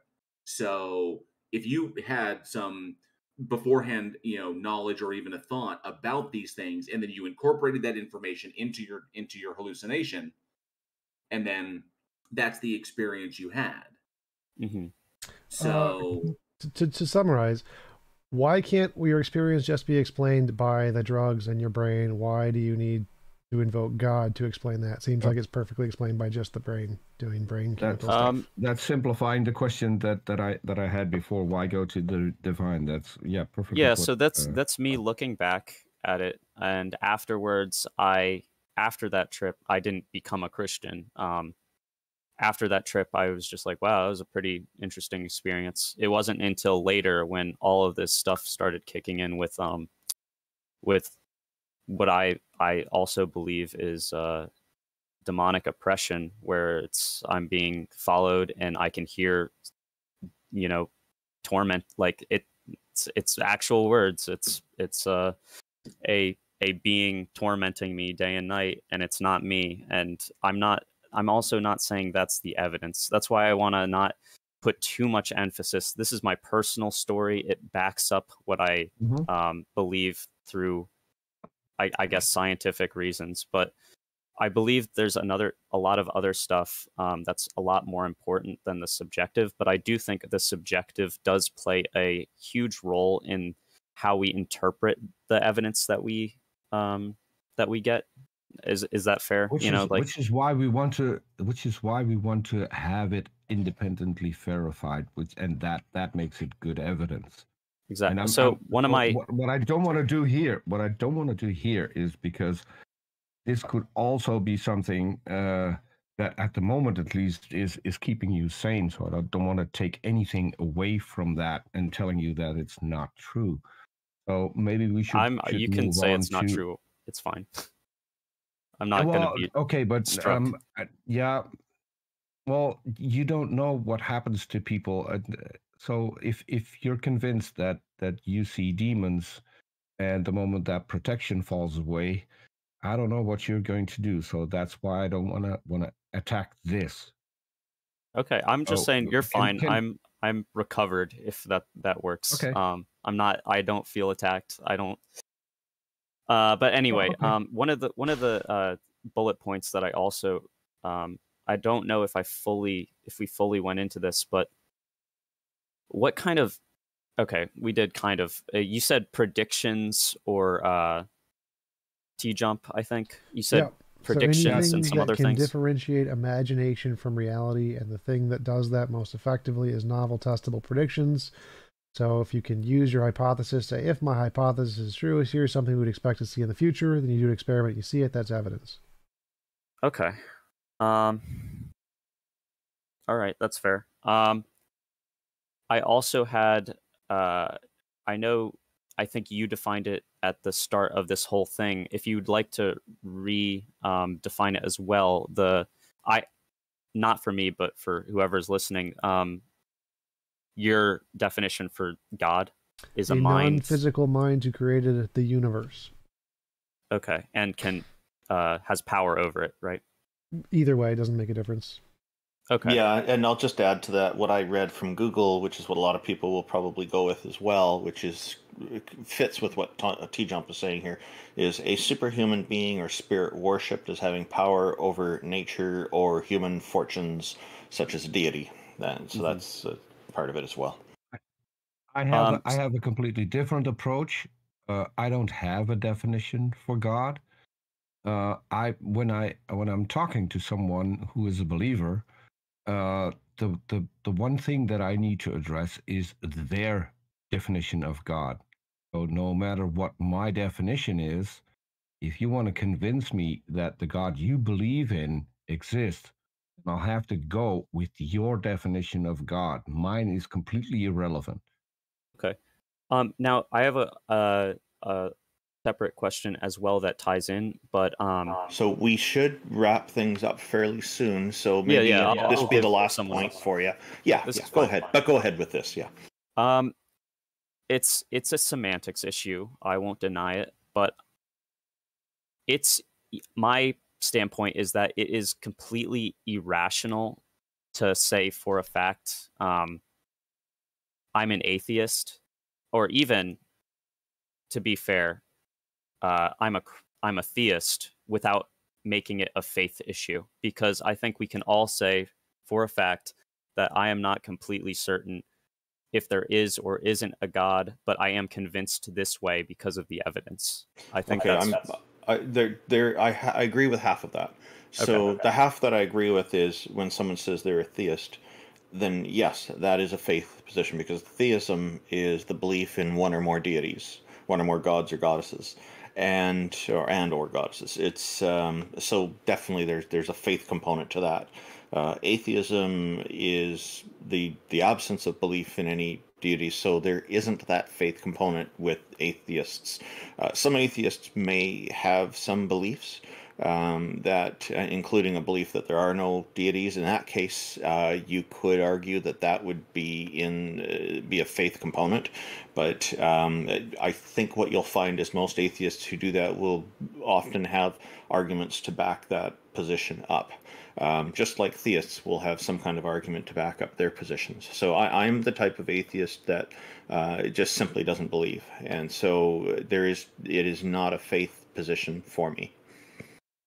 All right. I'm a little bit different. I'm an epistemologist, and that is someone who rejects faith entirely as the most dishonest position to hold, and the worst thing to use to get to a truth. Okay. want to thank you guys. I'm gonna still listen to you guys. You can finish. I'm just gonna exit to give. Aura, just please hang on for a second. It sounds like TJump wants to respond to you. It sounded like your argument was essentially, if you don't have 100% certainty, then that little percent you're missing is called faith, and I don't think that's the case. I think faith is when you have a belief disproportionate to the evidence. If you have a lot of evidence, it's not faith. So even though I believe the world is round, and I think that's knowledge, I'm not 100% certain, but I don't have faith the world is round. I have lots of evidence. So I have lots of evidence that God is imaginary, and so it's not faith that God is imaginary. But if you don't have a whole lot of evidence that God is real, then it's faith that you believe in God. Okay. Thank I'm you. going to exit quietly. Oh, thank you, Aura, for joining us. Really appreciate having this conversation with you. It was very nice. And it was interesting delving into the other stuff a little bit. The what is it? The LSD. The LSD part. Yes. Thank you, guys. Cube, welcome. Thank you for joining us. What would you like to present to us with regard to whether a god or goddess exists and convincing us of this? Thank you for joining us. Yeah, I just had a question on the topic. Okay, go ahead. Okay, so why should I convince you that God exists? Because it's true. Because that's the topic of the room. Because you think it's true. Who said I think it's true? You are really loud. I didn't say that. Like, it's really, your mic is like screeching. Could you turn your volume down? Okay, so I mean, you should convince us if you think it's true. If you think it's true. I don't. Oh, Mike. So, all right, Cube. There are sounds like you've got some audio issues, but this is the topic of the show. Is the reason why. So people are joining this us to try to convince us, and that's it. It's a voluntary thing. If you don't want to try to convince us, then we should move on to the next guest. Yeah, I guess. Okay. Well, thank you very much. I don't want to convince you guys. Okay, well, thank you very much for joining us. It was nice chatting with you. Our next guest is Zero G. I just have to find them here in the audience. Discord has moved things around on me here. There's Zero G. Move him right up to the top. Zero G, thank you very much for joining us. The topic, as I'm sure you know, is to convince any of us that a god or a goddess exists. Welcome. Hey, how's my volume? Good. Let me change my settings because Discord's playing through my speakers. If you could turn your volume up about 10%, that would be great, but I think it's fine.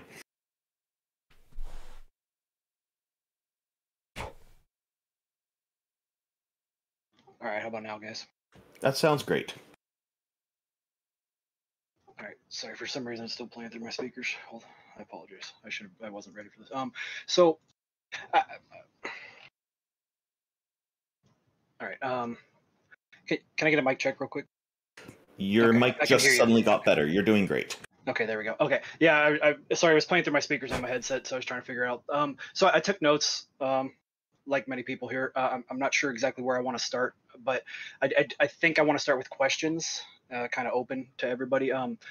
So in my opinion, these are theories that people believe, or they're faith arguments, like the Big Bang. Life evolved over millions of years from single-celled organisms, and also this kind of a sidebar. We can edit DNA today, CRISPR, stuff like that, but we also have big concerns.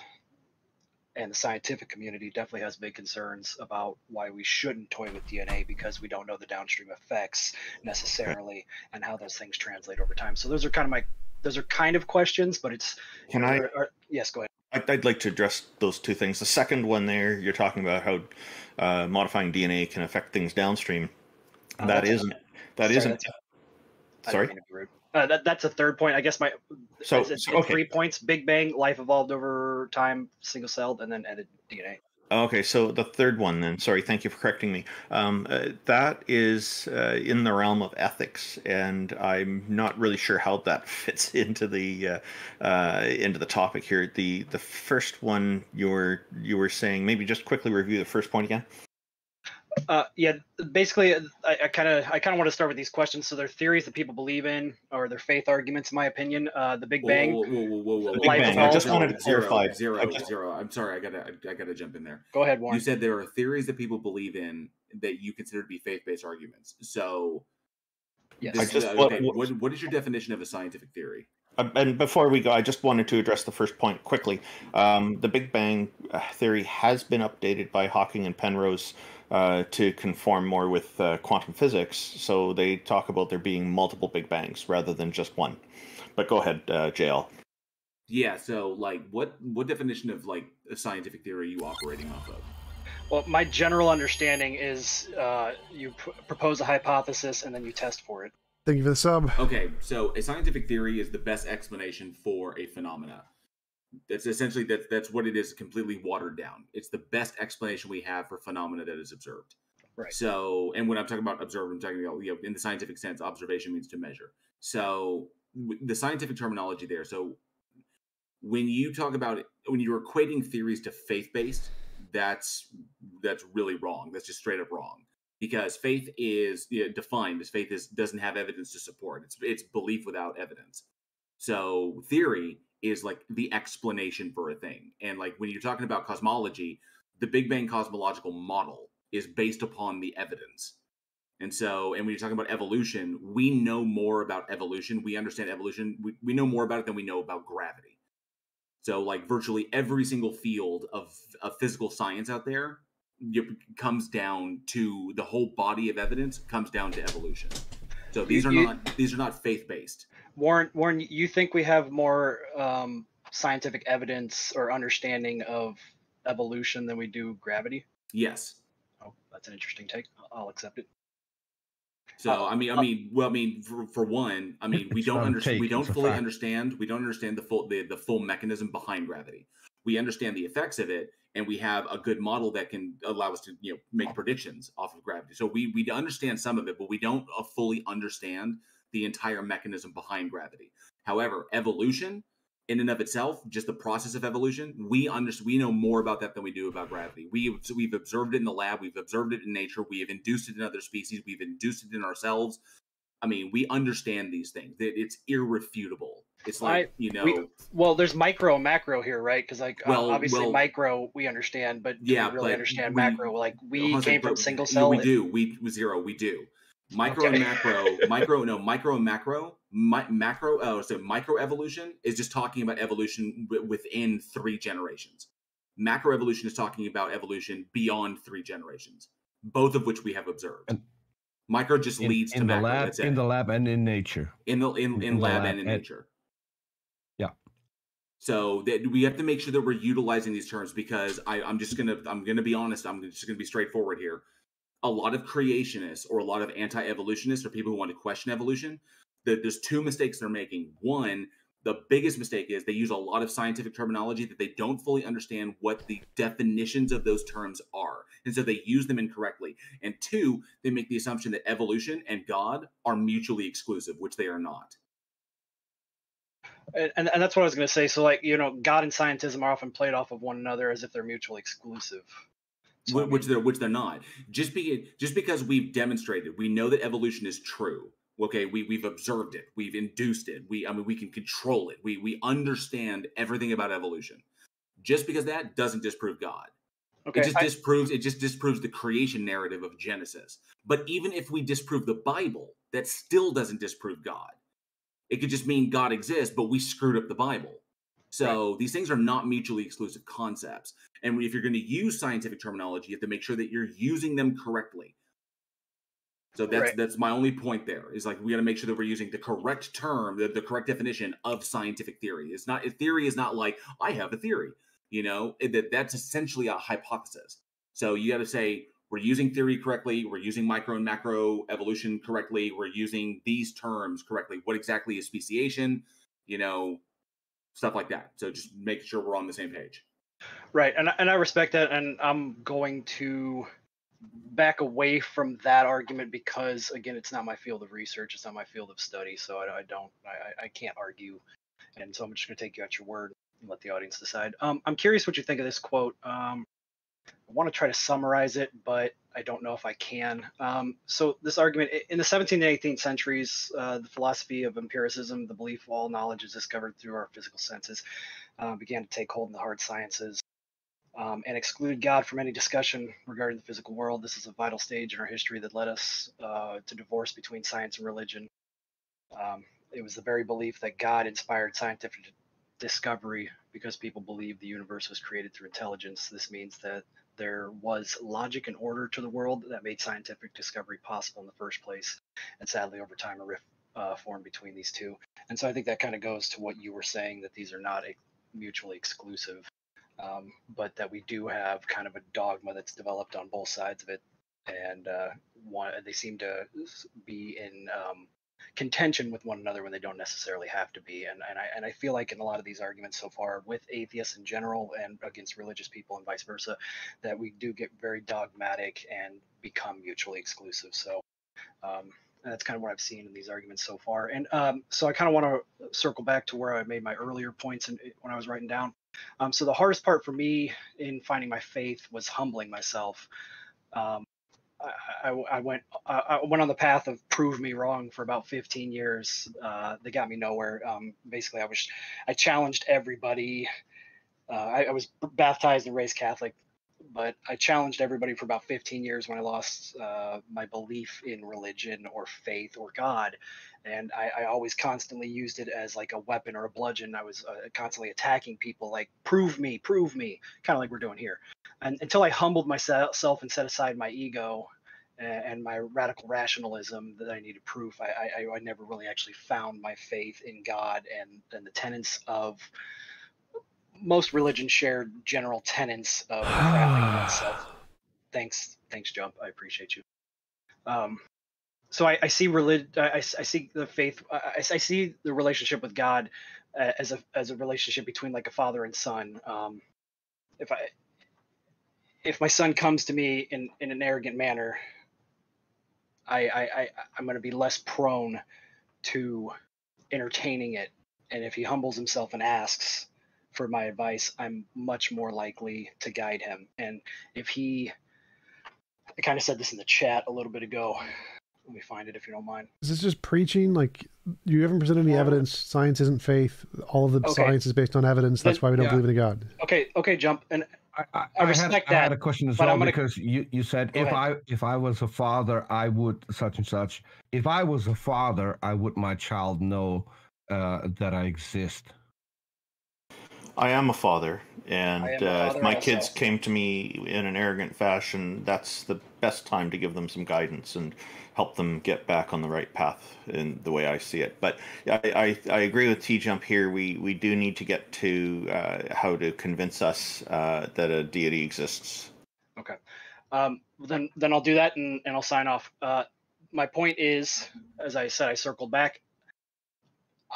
As I went through the same processes you're going through of challenging religion and faith, there's not a damn thing anybody could say to me that would have convinced me otherwise, until I actually went and looked for it myself and humbled myself and set aside my ego and my radical rationalism. That's really all I have to say. I'm not going to be able to convince atheists. I already know this. Zero, if I can ask a question real quick. You said that at a point you lost your faith and then you refound it. Yes. Okay. So if you already had these beliefs and then you drop them, you still had knowledge and you still previously had, then something convinced you otherwise.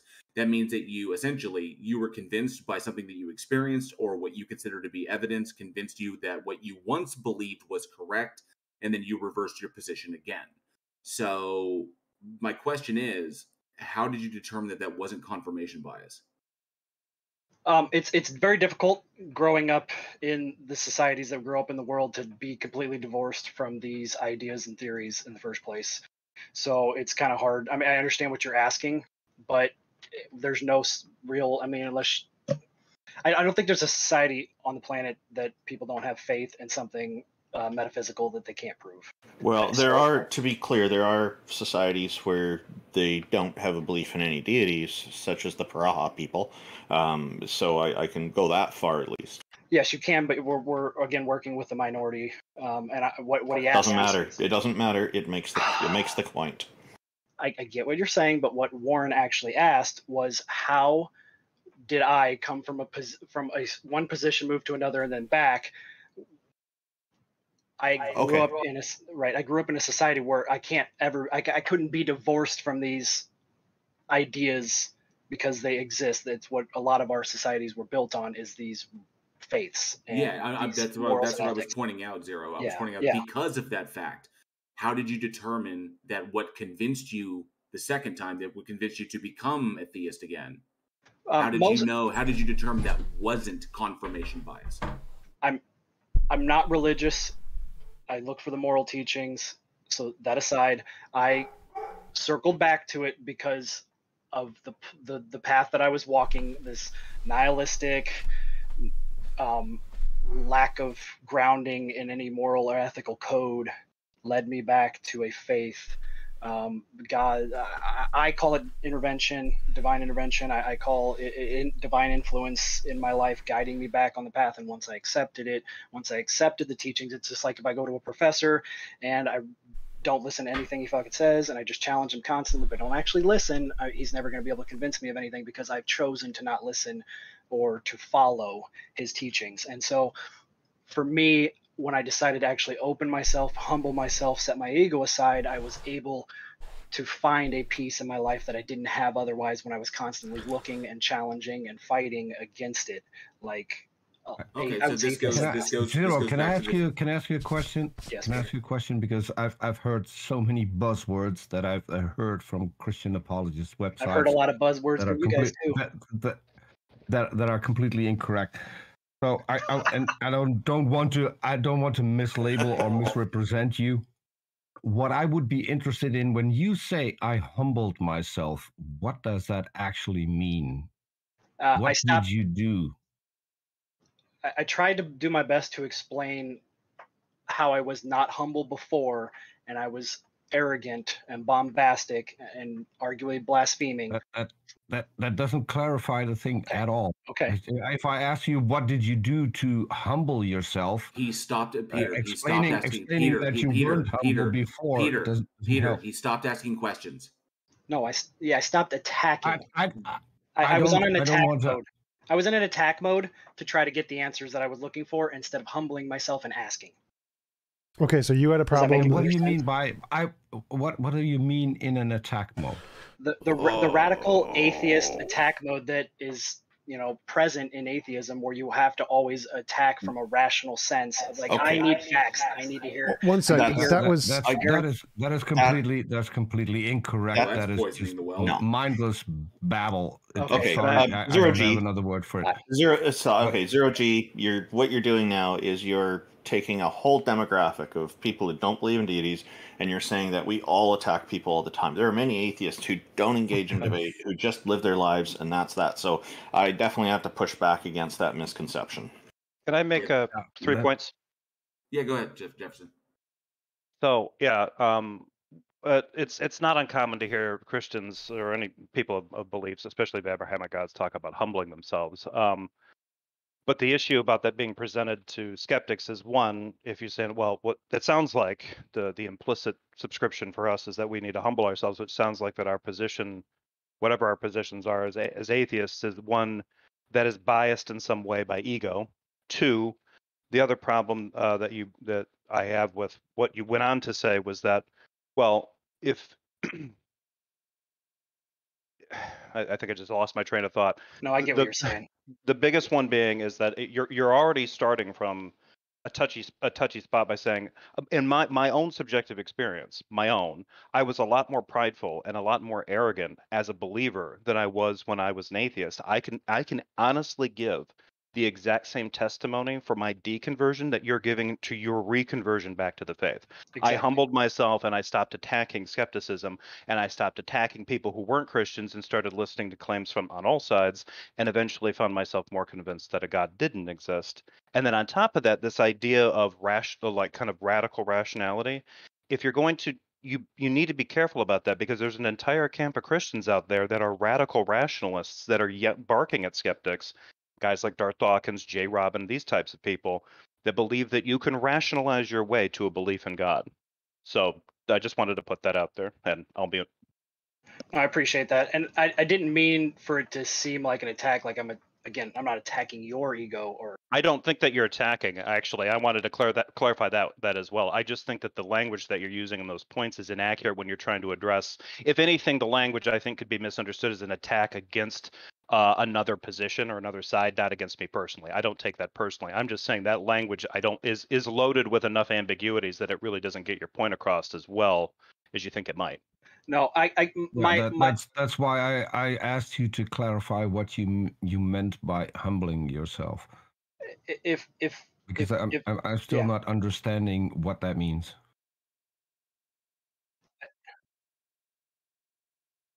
No, nor did I. Okay. Then I'll just summarize. The biggest reason for me wanting to jump in is simply that I used to be in this position. I'm no longer there, but I also know that nobody could convince me when I was in this position that you folks are in to come to faith. I had to look for it for myself. That's wrong because there's never going to be any evidence that's sufficient for you ever. But you have been convinced.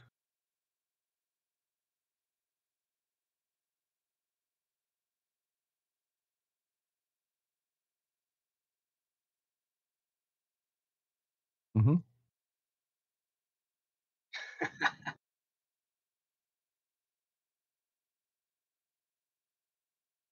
I know, but you're never going to get it. Why? Well, TJump for charitability.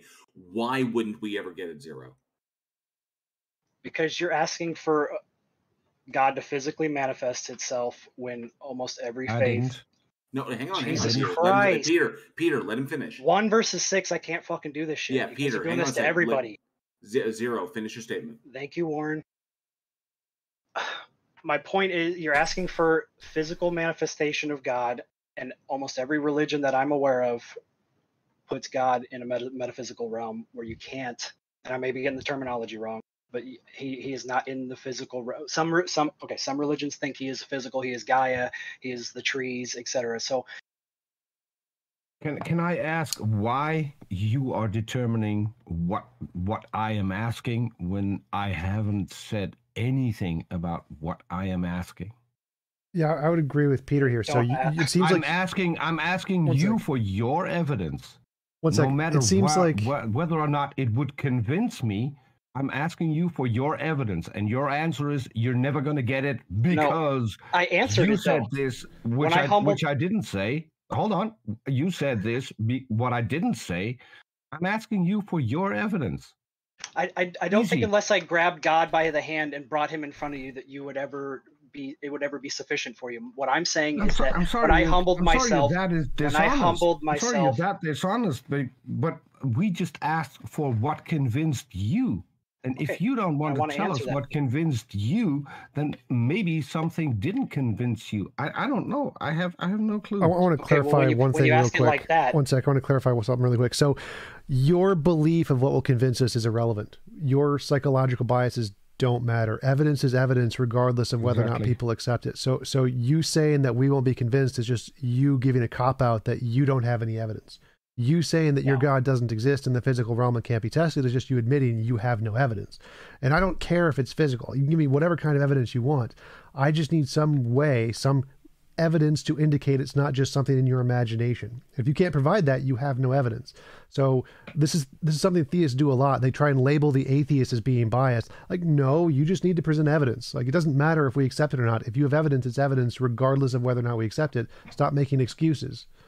Well, all I know is there are millions of people that when they humble themselves before God, their life gets better. And then I know a bunch of atheists who are nihilistic and don't give a shit. Explain what humbling is. You still haven't explained what humbling is. Peter, this whole humbling thing is getting lost in the weeds. The important thing is what Zero just said right here: humbling themselves before God. That statement alone, right there, already assumes that God exists for you to humble yourself before. Exactly. I appreciate you trying to be charitable, Warren. I really do. I thank you. No, not a problem. So, but the problem with that, Zero, is if you already assume that God exists for you to be able to humble yourself before him, then how do you determine that the conclusion you're coming to is not confirmation bias? That's the problem, because then you have to justify why I'm holding something, why I'm holding onto a belief when it could be confirmation bias. And then you have to ask, why would a God, in its infinite wisdom and power, require human beings to justify a belief for a bad reason? Confirmation bias is bad because it doesn't get us to the truth. Why would the God, in its infinite knowledge and wisdom, recognizing how bad confirmation bias is, because it can lead you to false conclusions, why would it require confirmation bias in order to believe in it? That doesn't make any sense. Okay, I want to build on that, if you don't mind, Warren, with you specifically. So if a God exists and he presented himself and he guided you directly, is that necessarily a better version of the world? I mean, do you want to live in a world where the God is all knowing, all controlling, all present in your life, and the only possibility is good? Why do you keep asking what we want? We don't care about emotional biases. Jump, I don't want to talk to you. It's because you're an idiot. So stop talking about emotional biases. I don't care what people want. Give me evidence. I know you're autistic, and I don't want to talk to you. Zero. We can get this guy off the stage. This is bullshit. I would only. You're a be self-admitted interested... autist. Come on. Yes, I am autistic. That's not a problem. Let's Kick him not out. include some that's here. we can't Well, go. then I think by now, Zero, we're done talking to you. I've just moved Zero G out of the audience because of that ridiculous slur. Yeah. That's unacceptable here. So we're going to move on to our next guest here. Unless anybody just wanted to summarize something quickly before we did that. Well, I got to be honest. I think it's a more egregious. Just got a confirmation bias against confirmation bias. Well, and that's circular. So I think it's more egregious that he never mentioned any actual factual statements, and the only thing he said is, "What do you feel? This is how I feel. What do you feel?" And that's it. That was the only things he brought up. He brought up no logical evidence whatsoever, and this is the problem with those kinds of religious arguments, is that there's nothing there. Like just saying you feel or you have a bias, and well, I just lost my bias and that's how I accepted the true faith. That's not evidence. Literally none of that is evidence. No. None of that is actually rational or logical at all. It's just gibberish. I kind of wanted to point out that his, in asking JL like what he wants or what we want, let's say that we were charitable with him and we followed that particular line of questioning. If I say, yeah, actually I do. I want to know that God's there. I want to believe in that, but I've humbled myself and I still don't get it, right? Do you want me to then acknowledge belief in something? Do you want me to lie?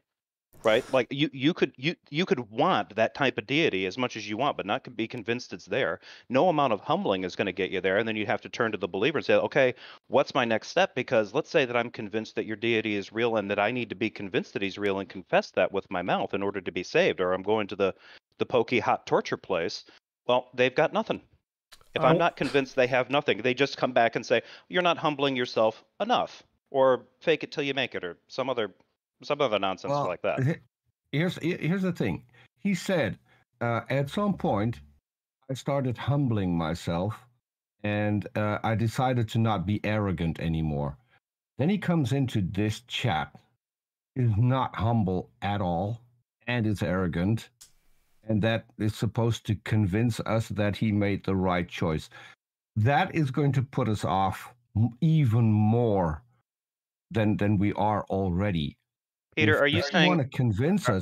If you want to convince us, let's have a decent and cordial conversation without having your ego getting in the way and thinking that you are better now you found a God, because you're not. You're the same person. I got to stop you there. Like, it did sound like it started off cordial. I think he was making the effort. It did. I'm okay if people have the attitude that they are better than us, as long as they're able to convince us. That's the important thing. Whether they're arrogant is irrelevant in this topic, I think. But when he went to resorting to using the word autist as a pejorative, as a derogatory thing, that was it. He's out. This kind of stuff is not acceptable. Maybe it's just me. I don't want to be arrogant when I have these conversations with believers, and I would really like to, because we had a guest just before this we could have a cordial conversation with, even when we disagreed, and I just DM'd him because I want to continue that conversation. We had quite This a few type guests of like that. attitude. Damn, I really wanted to know that why his. I really wanted to know why his God requires the absolute worst in human reasoning in order to believe that it exists. That's Exactly. that's I want to know. Next speaker. Yeah, We're gonna go to our next. Sorry, go with Jefferson. Last word, and then we're gonna go to our next presenter. Yeah, I just got to get going. But it's been nice being here. Thanks for having me on, guys, and have fun. Thank you, Jefferson. Take care, Jefferson. And Take hello care, to everybody. Jack, and hello to Jack Burton and IX, by the way. You guys joined in along the way. Yeah. I'm going to bring in our next in the queue, who is RNG Base. Hello, RNG Base. Welcome. And the topic, of course, as I'm sure you know, is to try to convince us that a god or a goddess exists. What say you, sir? I say it's fine. Hey, how are you guys doing? Pretty good. All right, I have a couple of points to make, I think, before we start. Okay, make them quick. Yeah, the points where you said a god or a goddess exist. I do not believe God has a gender, first of all. It's not something. And we'll use the word deity. That's fine. God is fine also, but it doesn't refer to a male god or a female god. Okay, that's fine. Next. Yeah. Second point, I think Peter G. Tucker made while he was speaking, like, to the second guy, I believe, he said, you believe in a God where if you go to the Arabic world or the Middle Eastern world, like, these guys would not believe in the same God as you do, right? Did you make that claim, Peter? Or? Yes, and I can elaborate on that, because I host a show about the Quran, and I've read the Bible myself twice, cover to cover. So those two books are not the same. They make contradicting claims. So to me, and that is completely personal.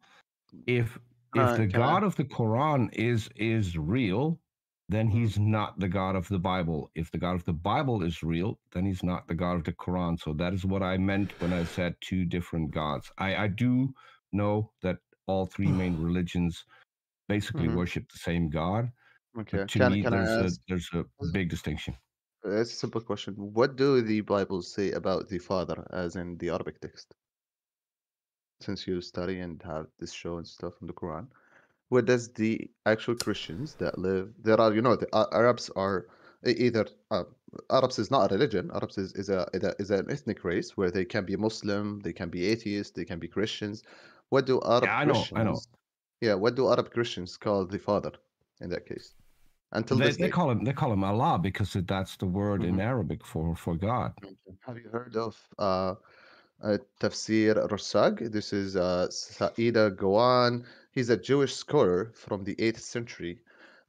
He wrote the word Allah instead of Yahweh also, and his actual tafsir. So, but just to clarify, I think when Peter said, let's not get stuck on the language, because I think you misunderstood part of what I meant when I said that. I'll get to this. I'll get to it. When I was referring to the Arab countries, those are predominantly Muslim countries, and that is the point that I was bringing forth.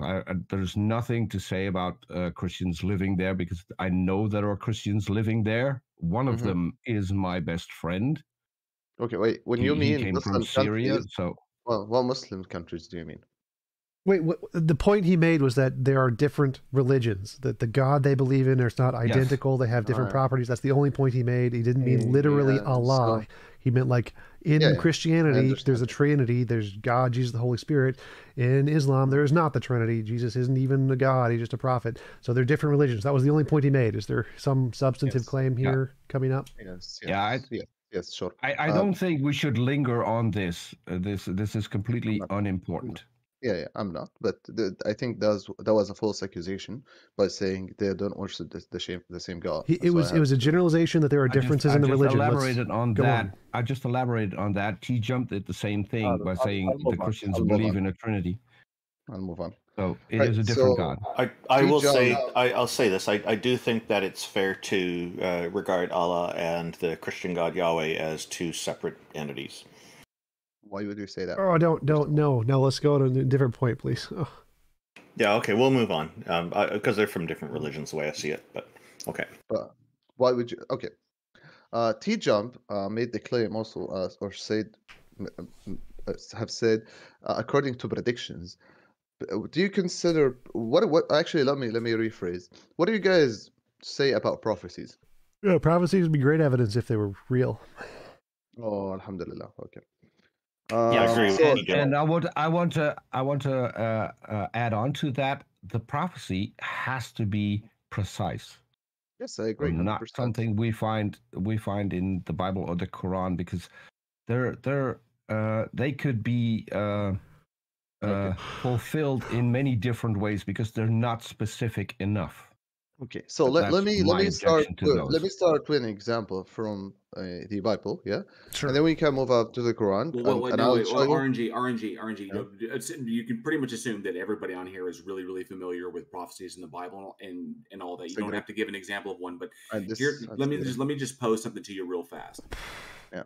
If I make a prophecy, okay, if I make a prophecy now, and then the amount of time that takes place in between, for example, if I prophesize that something is going to happen tomorrow, and then it happens, and I made that prophecy based upon my knowledge or whatever, it doesn't matter, and then it happens, is that prophetic? Or if I make a prophecy and it takes place 100 years later, is that prophetic? And then if I make a prophecy and then the group of people that believe that prophecy work towards making it happen, and then it happens, is that prophecy? Yes, let me tell you. A prophecy I would consider something to be more of an uncommon thing, like such as, let's say, maybe in like 5 years' time, I don't know, the moon would no longer exist. Yeah, something unusual. Yeah. Yes. So, do you want to give us an example from the Bible and the Quran? Go ahead. Yeah, and I also want to say it doesn't have to be unusual. The prophecy has to be specific and has to be I agree. worded in a way that it can only point to one particular case. Can we let him make the argument? Like, stop preempting his argument. Let him make the argument first. Go ahead. Give us the prophecy. Okay. Alhamdulillah. So, let me open up, give you the chat or the room, the chapter number, so you can. You can put up with me and just read with me, yeah? Sure. What about chapter 30, verse 3? Yeah. Of what book? Can you read it for me, TJump? What book? Quran, Surah 30 in chapter 4. Verse 4, sorry. Quran 34? 34, yeah. All right, what's the prophecy there? Yeah. Why don't you just read it out? We'll take you. Within 3 to 9 years, to Allah belongs the command before and after. That doesn't make any sense. And that day, the believers will rejoice. 3, 4. Yeah, 3 and 4. In a nearby land, yet following their defeat, they will triumph. You can. Okay, I'll read it for you. أعوذ بالله من الشيطان الرجيم. ألف لام ميم. غلبت الروم في أدنى الأرض وهم من بعد غلبتهم سيغلبون في بضع سنين لله الأمر من قبل ومن بعد ويومئذ يفرح المؤمنون. So the verse says the Romans have been defeated. It starts with this at verse 2. Verse 3 says, in a nearby land, yet following their defeat, they will triumph. Yeah, within 3 to 9 years. Is this a prophecy precise enough for you, Peter the Second? No. And I can tell you why. Because if your God existed, he would know exactly in which country, and he would know exactly at what time. Yeah. Do you know what in a nearby country leaves it open to multiple events. That is why this is not a prophecy. Yeah. Do you know what's the word nearby in Arabic means? It means adna. The word adna can translate to a nearby land or the lowest of land. Lowest of land. What is the lowest of land, as you know of? It's where I come from. you realize, RNG, that doesn't work because you just said that there's two possibilities there, which means it's open to interpretation, which means it opens the field. It opens the field of interpretation even wider. So bigger problem. Bigger problem here. So let him go with this because I live in the Netherlands, which literally in my country translate to the lowest land, and our land is below sea level. I'm talking about I'm talking sea level. How many meters are you below sea levels now? We're wait. So are you gonna? The point here is that nowhere does it say in the Quran the lowest point is sea level. That's not a thing. TJump, let him go. Let him go for a minute. Can I? Yeah. Okay. So what happened in my country? What happened in my country? Why do you say your country? First of all, why do you say your country? Is your country the lowest? Because we're the lowest country on the planet. No, you're not. Jericho is. What? Jericho is. Jericho, the town Jericho near the Dead Sea, Israel, Jerusalem, Palestine right now. Do you know of? 430 meters below sea level. Okay. Yeah, just open up Wikipedia and look it up. I get to finally say this word, Djibouti. That's the lowest country on Earth. What's the sea level there? Well, again, the country of Djibouti is negative 153 meters. 153. I'm telling you, Dead Sea is 424 meters. So again, none of this matters. Hold on. I need to clarify a little bit because Jerusalem nor the Dead Sea is a country. What Jericho is? Isn't it? Nor is Jericho. I don't care. Jericho's not a country. I don't care. Like, none of this is evidence. It does not say the lowest sea level country. It says a word which you can interpret in the lowest sea level way. It doesn't actually say the lowest sea level point. They didn't even know what the lowest sea level was. They didn't know what sea level was. They couldn't measure it. Doesn't say that anywhere in the Quran. That's not a prediction. Also, it said from 3 to 9 years. That's a 6-year period where wars were completely ubiquitous. They happened every single year. So the fact that they were going to win one is not a prediction at all. It's extremely common. And a 6-year time period is not precise. Nothing about that is a precise prediction. Nothing. Okay. TJump. Do you know how the war went? The Roman and the Byzantine Empire. Do you know how the war went? First of all, there are many of them. What does that have to do? This is not a prediction. I'm just asking you a simple question. Which is not a prediction. Make an argument. Stop asking questions. Make an argument. I am. Okay, what's your argument? What was the size of the army of the Byzantine Empire? I don't know, and I don't care. What's the argument? Why? What is the argument? Stop asking questions. Make an argument. Why are you talking to me? Why are you asking questions? Make an argument. I am making an argument. Okay, what's your argument? Stop asking questions. Make the argument. Okay, my argument is this is a clear prophecy from the Quran. Shows you that the Romans will triumph again after their loss, their defeat, in the lowest land possible on earth, within 3 to 9 years, That's a 6-year period, so it's not precise. Lowest land can be interpreted in many ways. It doesn't say Romans. All of that's ambiguous. None of that's a prediction. Next. Yeah. Okay. Nothing about it is clear. Well, let me give you a good prediction. Let me give you one from. One second. Let me give you a good prediction. A good prediction is from the Bhagavad Gita, where it said the age of the earth is 4.3 billion years old. That's a damn good prediction. It's precise, gives an exact number, and it's pretty much accurate. Is it exact? No, it's very, very close. So it's closer than yours. Okay. Yours says wait. Stop. No. Wait. Let me finish. Want to make a point. Mute. Okay. Let me finish. So that is like the closest prediction of the age of the earth anyone has ever made. That's extremely precise. Yours is gibberish. 3 to 9 years. That's a 6-year period in a place where wars are ubiquitous. That's not 6-year precise. Period. You flip over 6-year period, but when he makes a prediction about 4.3, well, it's 4.6 by 200 million years. That's again. So percentage-wise, that's extremely accurate. Yours is extremely garbage. So wars, which happen all the time, which is very, very easy to predict, you're going to win or lose a war in a 10-year period. That's easy.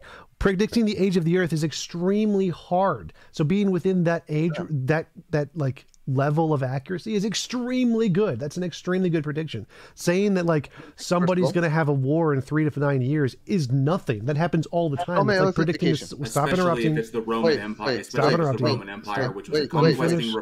Especially if it's the Roman Empire, which was a conquesting republic, which was typically at war at pretty much all the varying areas of its front as it expanded. So not a prediction. To clarify, Wait, let me finish. Let me finish. You guys both interrupted. Let me finish. Holy shit! Let me finish. So, if you make a prediction of something that happens all the time, that is a bad prediction. Like if I predict the sun's going to rise tomorrow, predicting war in the Middle East is like predicting the sun's going to rise tomorrow. Nothing special. If you predict the age of the Earth, which is extremely difficult to predict and has a 14 billion year time span, the fact that you get that close is extremely impressive. The Hindus make a good prediction. Yours is garbage. Okay. Since you said mine is garbage, show me authentication for that prediction, right? What? It's only fair, right? So hold on. Wait. No, Wait, what did you ask? Hold on. No. That's not fair. That's not fair. Peter, stop. Stop. RNG asked a question. What was the question? RNG asked a question. Stop. Peter, stop. Holy shit. Peter, stop. Let TJump's dealing. Let the TJump handle this. RNG, you asked me a question. You said something about confirmation, something. I said I could go right down now a sentence that predicts something that nobody could have known, and I can attribute it to any book in the world, right? Without authentication. Show me authentication of that specific prophecy you have told about. Well, it's in the original manuscripts of the Hindu documents. Like that's like, you want me to like literally pull them up? Like if you can Google it yourself. Like there's no debate here. Link me. You have said you studied this. You have seen this, right? Show me. Yes, it's just literally a translation of the. I came here prepared. I can show you manuscripts. I'm here to show you manuscripts. I don't mind. In Hinduism, yeah. There's no ambiguity here. Like this is not something that needs to be debated. You can literally just look it up in every single document. Could you find this and post it in chat so everybody see it? I'm doing it right now. How Hinduism is very good and actually the right religion, since that is the case. Well, and it's not the right religion. Wait. No, sir. RNG, stop. Randolph, which chat? You legit just like hang up. You straight up into you just flip the table right there because you pretty much just went after it. All TJump was bringing up was that one particular group made a better prediction that is more precise than yours did. Okay, that's all he was bringing up. You immediately jumping to the conclusion that Hinduism is the right religion, is the better religion.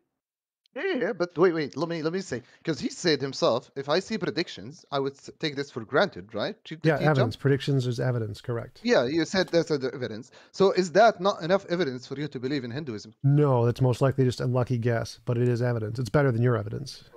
Okay. The thing is, I literally have around 200 prophecies, and I can literally start giving you one by one. No worries. All right, I'm going to stop this because you've... Randolph, but this is not fair. RNG base. You've provided a prophecy that didn't work out.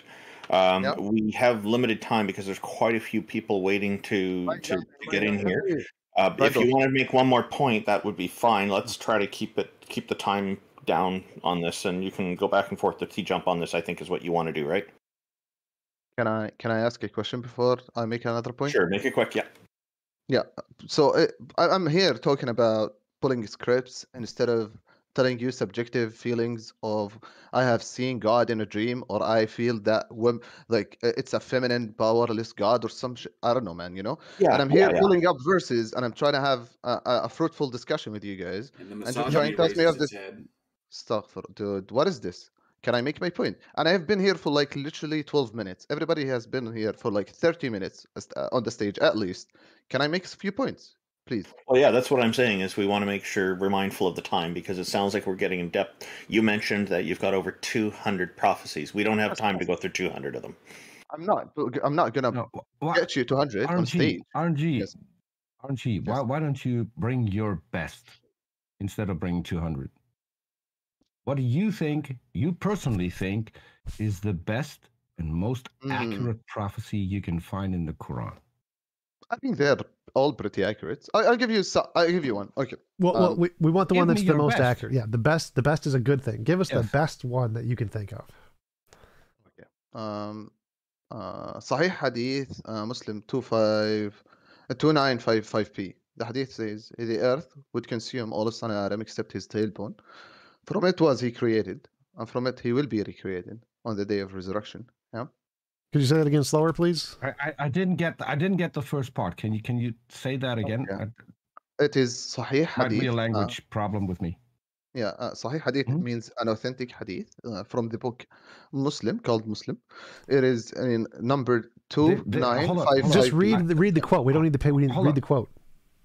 But he's asking me about this part. I'm also objecting because now you're reading from a Hadith. There are thousands of Hadiths, and those are pretty much irrelevant because those are explanations of people who have read the Quran and are elaborating on it. I'd still like to hear the prophecy because the Quran is the book that is inspired by your God. I'd be more interested in Peter, that doesn't what matter. he had to say instead of what people who interpreted the book their way had to say. Peter, if it makes prophecies, it works. It doesn't matter which book it is. I don't care. Peter, I don't care. I'm just saying the Peter, I don't care. It doesn't matter. If he makes successful on predictions, it doesn't matter which book it's in. Tell me what the prediction is. I'm sorry. It does matter because it doesn't matter. Has no bearing on it. Doesn't Islam. matter. It doesn't matter, Peter. If he has predictions, those are good evidence. What is the prediction? Please read it again. I disagree with that. I will read that. I would disagree with Peter's definition, but yeah, I will read the Hadith. The Hadith says the earth would consume slowly, please. Slowly.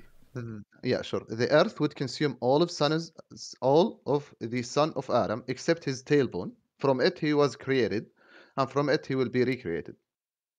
Okay, how is that a prediction of anything?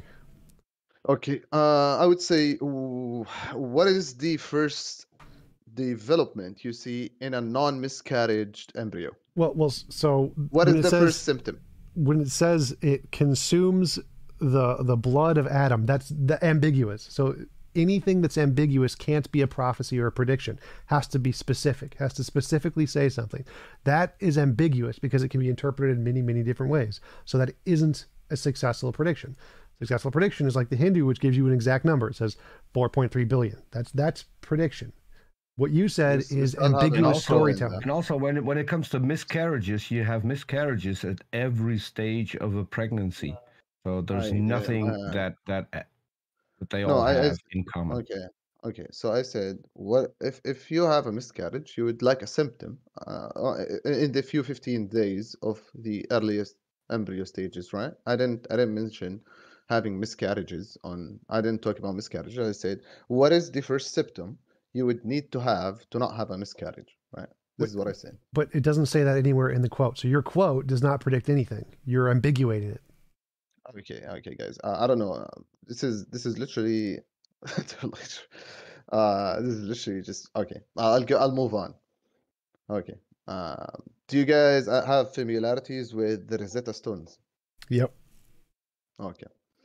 Do you know when the pyramid text was translated?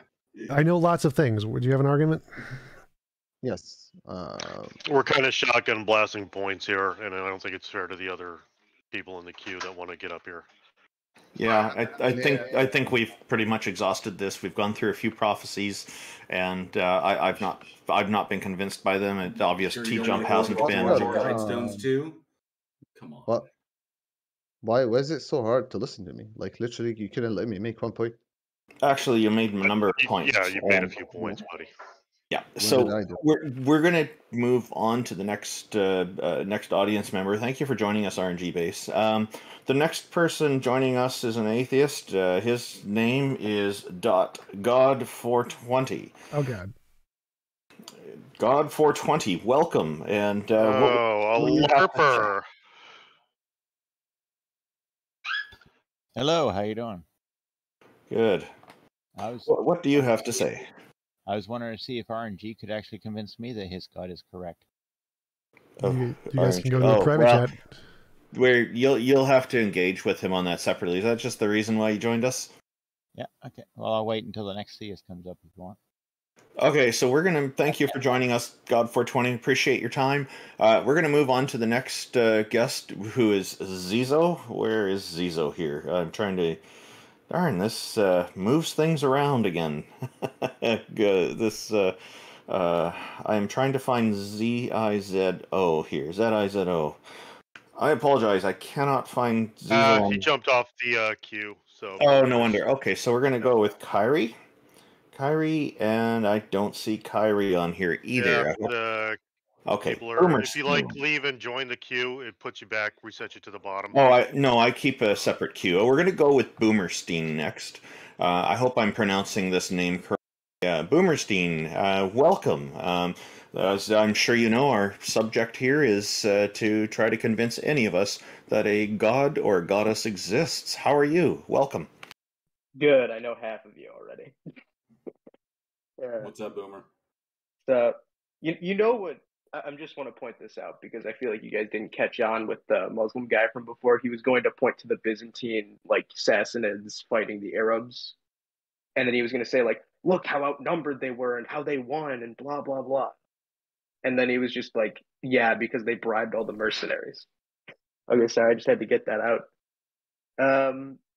Any reason, and this is going to be kind of a weird question for you guys, I think, but why deny deism?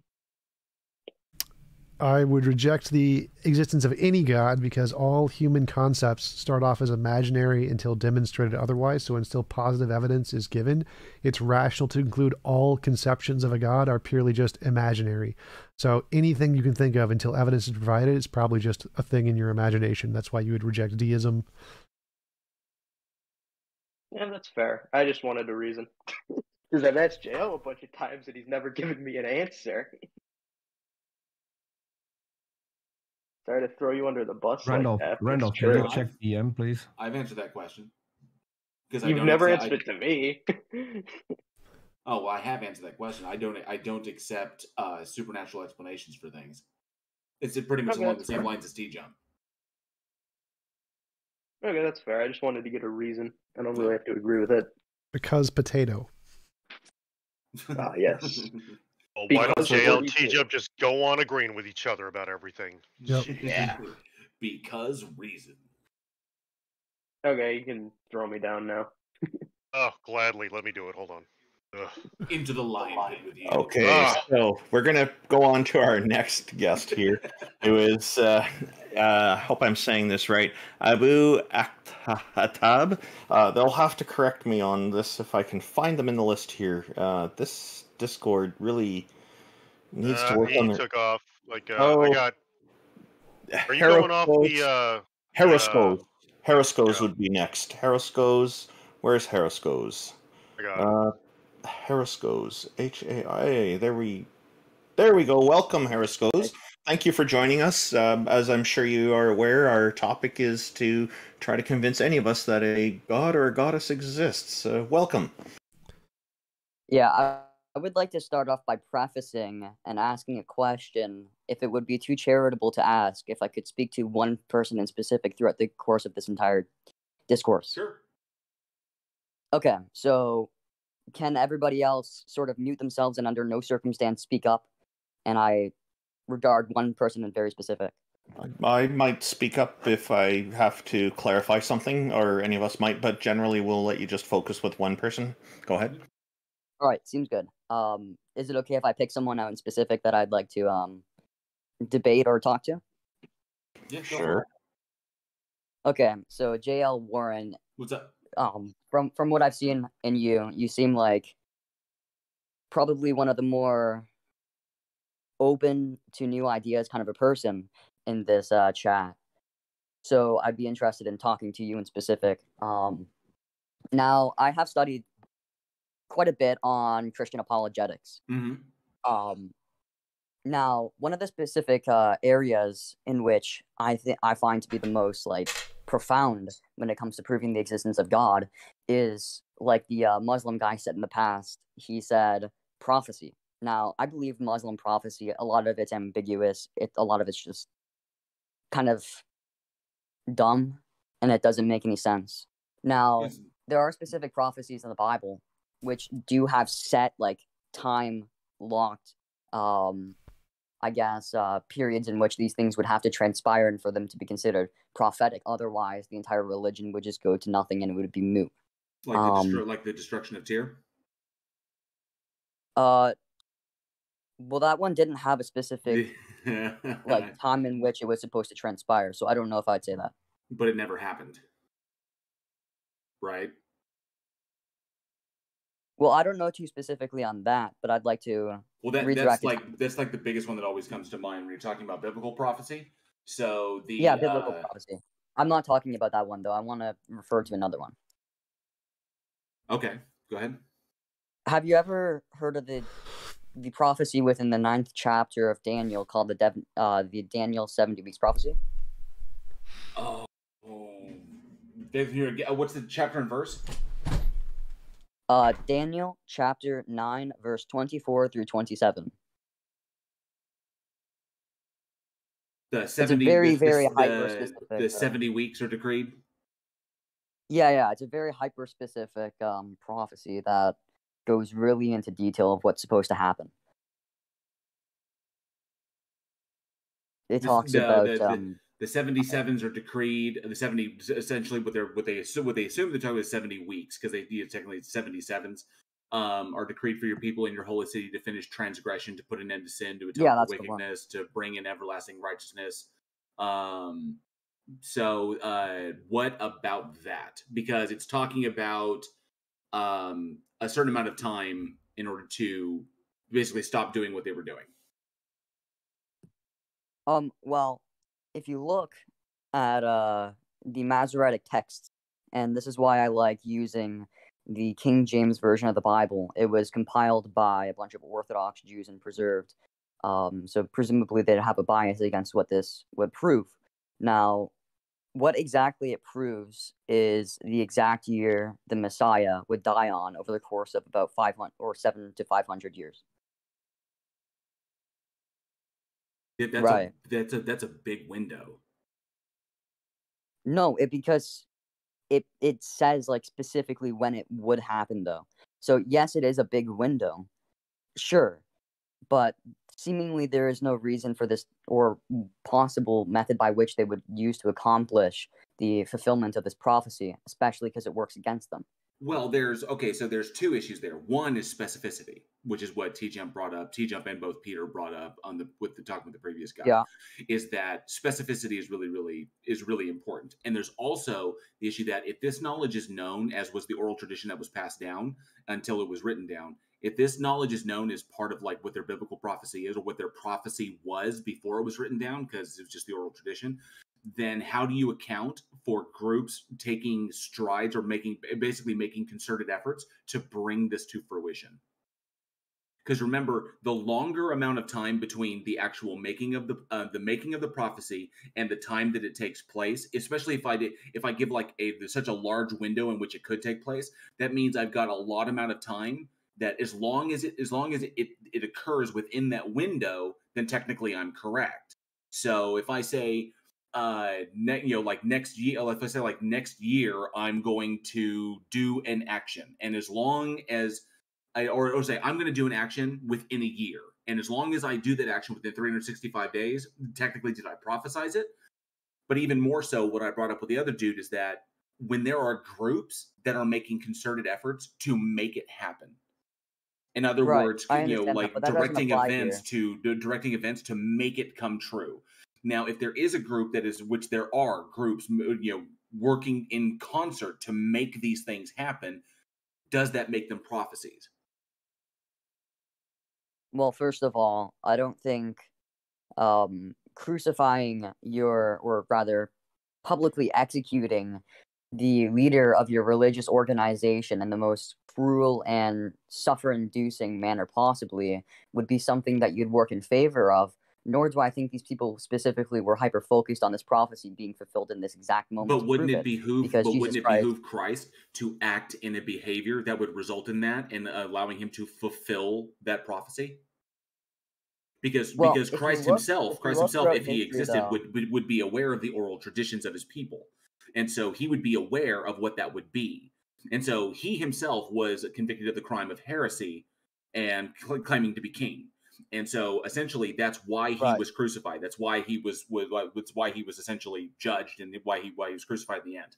And the problem is that if he is aware of this and he believes a thing and he walks around telling people that this is what it is, and he knows full well that this is what's going to happen to him for doing this, which essentially he predicted.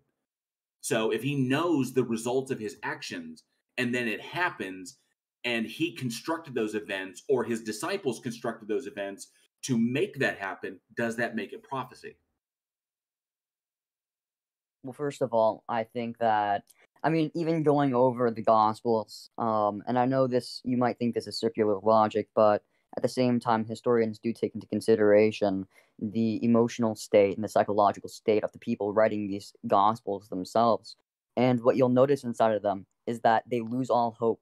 They basically kind of want to die. Well, that's problematic. Is how can we speak to the because the people who wrote them weren't there. They were written anonymously. We don't know who wrote them, and they weren't first-hand accounts.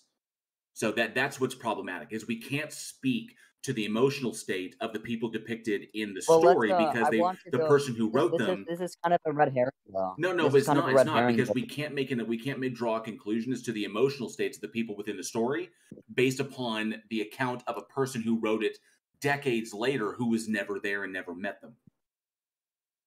Yeah, see, the problem here, though, is this isn't really addressing the prophecy at hand, though, because the prophecy has a very, very specific time lock of when this thing is supposed to happen. It's not like it's saying, well, over the course of 490 years, this in between this kind of time, it could happen. No, it's saying very specifically on the 69th week, this is supposed to happen. 69th, right? 69th week from when? That's where from the commandment. No, it's not my problem. Let me explain to you. It's from the commandment to restore and rebuild Jerusalem. And there's no specific time as to when that occurred. Yes, that's actually up for debate. That's presuppositional, actually, because there is. No, that's up for debate as to when that actually took place. No. There's a very specific command to restore and rebuild Jerusalem that was given by King Artaxerxes in his 20th year on 444 BC. Right. That's specifically when this decree was given. Now, very specifically in this decree was the commandment to restore and rebuild Jerusalem. Not only that, but to rebuild the walls, which is a specific component of the prophecy, which isn't fulfilled anywhere else in any other decree to restore and rebuild Jerusalem. So the claim that there is ambiguity here is completely unfounded, and it's presuppositional. No, it's not. It's judging what different denominations believe about different things and who and what starting points you have. Because there's some people that reject that God would that God would inspire anything through Xerxes. There are people that reject that. Okay, so there is argumentation as to what point you start from, but it doesn't matter. That still injects ambiguity into this. But here's another issue on this: none of this was written down. No. I want to address what you just said because I don't want to move on from that. I disagree with that highly. You can't disagree with that. To make rational. No. You'd have to make rational claim though that God wouldn't work through these people because there's people like Cyrus who God worked through. He was a conqueror. But you don't know that God worked through Cyrus. But it says in the scriptures that he did. It does, but the Cyrus cylinder itself does not. No, I'm not talking. No, that's ridiculous because it says in the religious scripture itself. You're questioning whether these religious denominations would believe that or not. So that is contingent upon the internal consistency of the Bible itself, not external factors. Is Cyrus a Messiah? Cyrus is not the Messiah, no. Then why is he referred to as a Messiah in the Bible? Because he's an anointed one. But there are people who don't believe that he is. And the historical side of Cyrus. No, Harrow. And the historical side of Cyrus's cylinder, the proclamation of what he was going to do when he basically took over Babylon. The Cyrus cylinder disagrees with this because he returned the religions and the temple building to all of the people of Mesopotamia because the Jews were not the only ones that were in bondage there. He did it to everybody because Cyrus, part of his campaign, Cyrus was very, very big on allowing the people of an area, allowing native people to continue their own beliefs. He did not force belief onto other people. He allowed them to keep their traditions, to keep their temples, to keep their... The Jews were included in that. It was all the people of Mesopotamia, not just the Jews. But the Bible is a Jewish-centric story. So the Jews interpreted Okay. it as if he was speaking to them specifically to allow them to rebuild the temple at Jerusalem, but he wasn't. Give me a piece of scripture that would say this. They called him the Messiah. Where does it say in the text that Cyrus is the Messiah? They referred to he is the only person other than Jesus to be given the title of Messiah as an anointed one sent by God to liberate the Jews. Can you But give this me a piece of is- scripture that calls him? No, Okay. I want a piece of Old Testament scripture that refers to him as Messiah. I don't think that really even has relevancy to the point. It does have relevancy to the point. The point is that the Bible is a Jewish-centric story, focused on the Jewish people and their experiences, but it is not reflected in the historical account, like the actual historical account or the archaeological account. Yeah, but I don't understand though. I don't understand your point here though, because it just says that he was anointed, that God was going to do all of his pleasures through him. That's what it's talking about. It's talking about Right. that Cyrus is the only other person other than Christ himself who was given that title because he liberated the Jews and allowed them to rebuild their temple. A verse that calls him Messiah. Give me a verse that calls him Messiah. Harrow, stop. But Cyrus was the only one given this other than Christ. And the reason you have yet to substantiate this claim. You're being irrational right here. No, Can you I'm please not. Give me a verse that says Harrow, you've got to let me finish, dude. Cyrus liberated all of those people and allowed them to return to their faiths and rebuild their temples. In the Cyrus Cylinder itself, it actually states one of his proclamations was that he was returning the rights of the people of Mesopotamia who were liberated and to do this. That was his whole big thing, because Cyrus, for the time, was incredibly progressive, given the time period. Okay. So the Jews interpreted it as though he was speaking to them. So it's a Jewish-centric story. He restored the Jews' rights to rebuild the temple, to rebuild their temple. But he was talking to everyone. The Cyrus Cylinder states that he was speaking to everyone. He wasn't a Messiah. He simply liberated Babylon and then allowed everybody to continue their lives as normal under the new regime. That's it. Okay.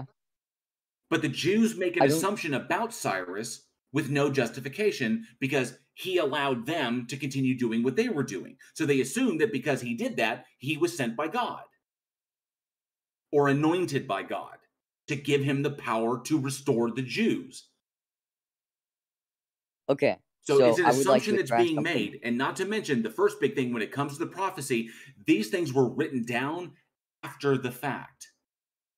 So the oral tradition in and of itself is unreliable. The oral tradition passes down for decades, and then someone writes it down from the oral tradition, which essentially is you're relying upon a story that's passed hands over multiple generations, and then all of a sudden you have the story being written down that this was the prophecy, that this is when Christ was killed, this is what was said, and this is the prophecy that came true.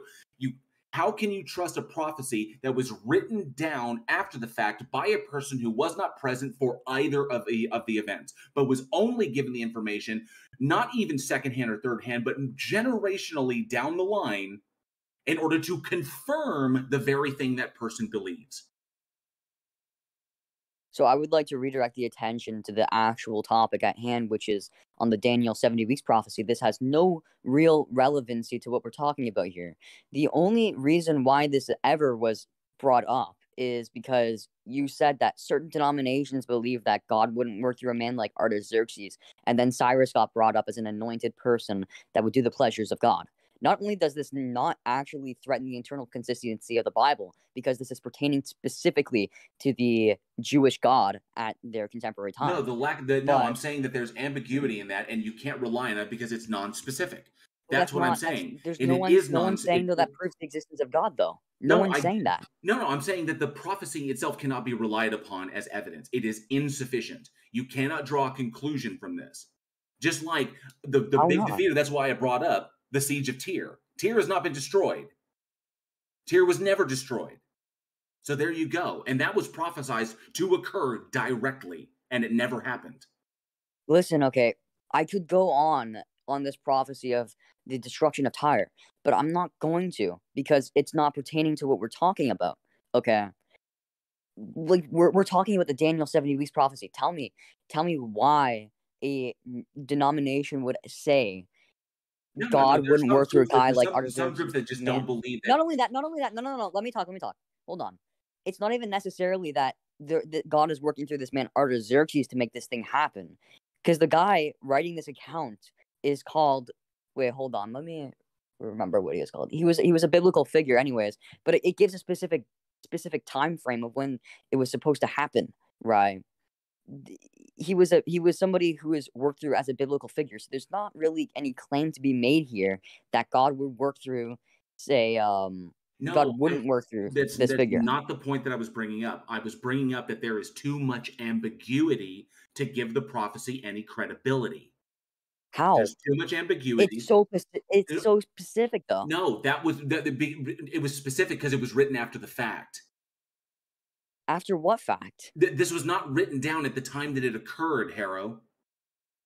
The prophecy this was committed to paper after the fact.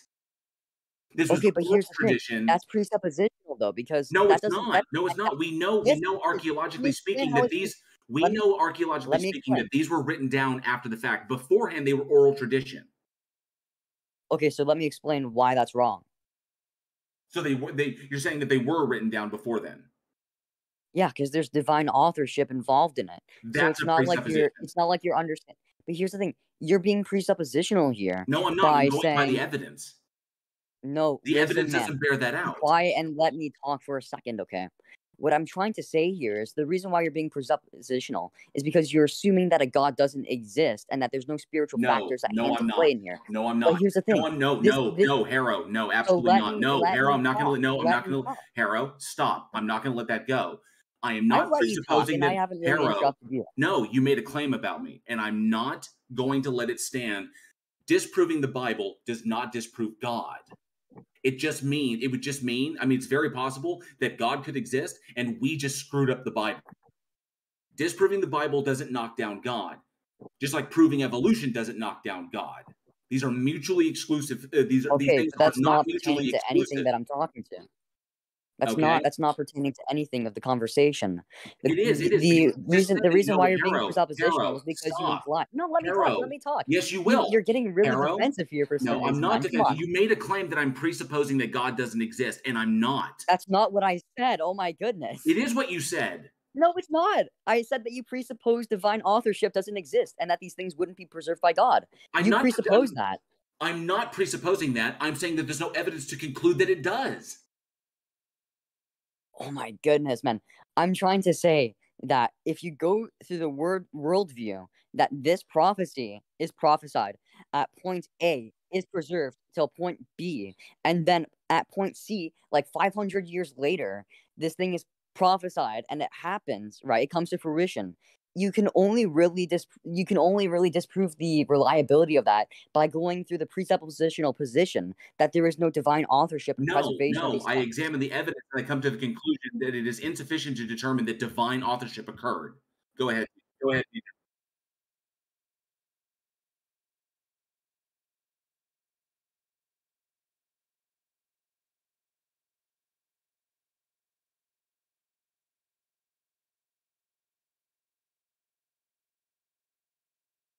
No, it's to presuppose that God wouldn't have preserved these texts in the first place. But it would have to prove that God preserved these texts for these things to have come to fruition in such accuracy. No, that's not the way that works. So you're saying that if there was a prophecy and it came true, the only way that would happen was if God preserved the text? I'm saying that the Christian worldview, is that God preserved these texts, and that's why they came to fruition in such accuracy. But they weren't super accurate, and you're presuming that it was kept in line by God. But they were. Okay, can you explain to me where the ambiguity is here then? Yes, the ambiguity is that the biggest one is the large window in which it has to take place. It didn't say a specific day, time, or year.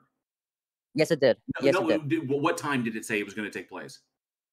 It said 483 years after the commandment to restore and rebuild Jerusalem in their prophetic years that this thing would transpire within. So that's 365 days that it could have occurred, right? No, it's not days. It's it's weeks of years, sevens. That's the original word that's used, but we didn't have one in the KJV dialect to describe that metric of measurement. And can you read it again? Can you read the prophecy again? You want me to read it? Yeah. Like, what's the Bible verse that we can read this from? Here, I'll just bring it out in my Bible right now. Give me a second.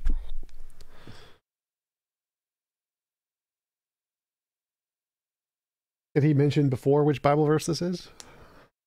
Yeah, it's Daniel chapter 9, verse 24 through 27. So it's... Give me a moment.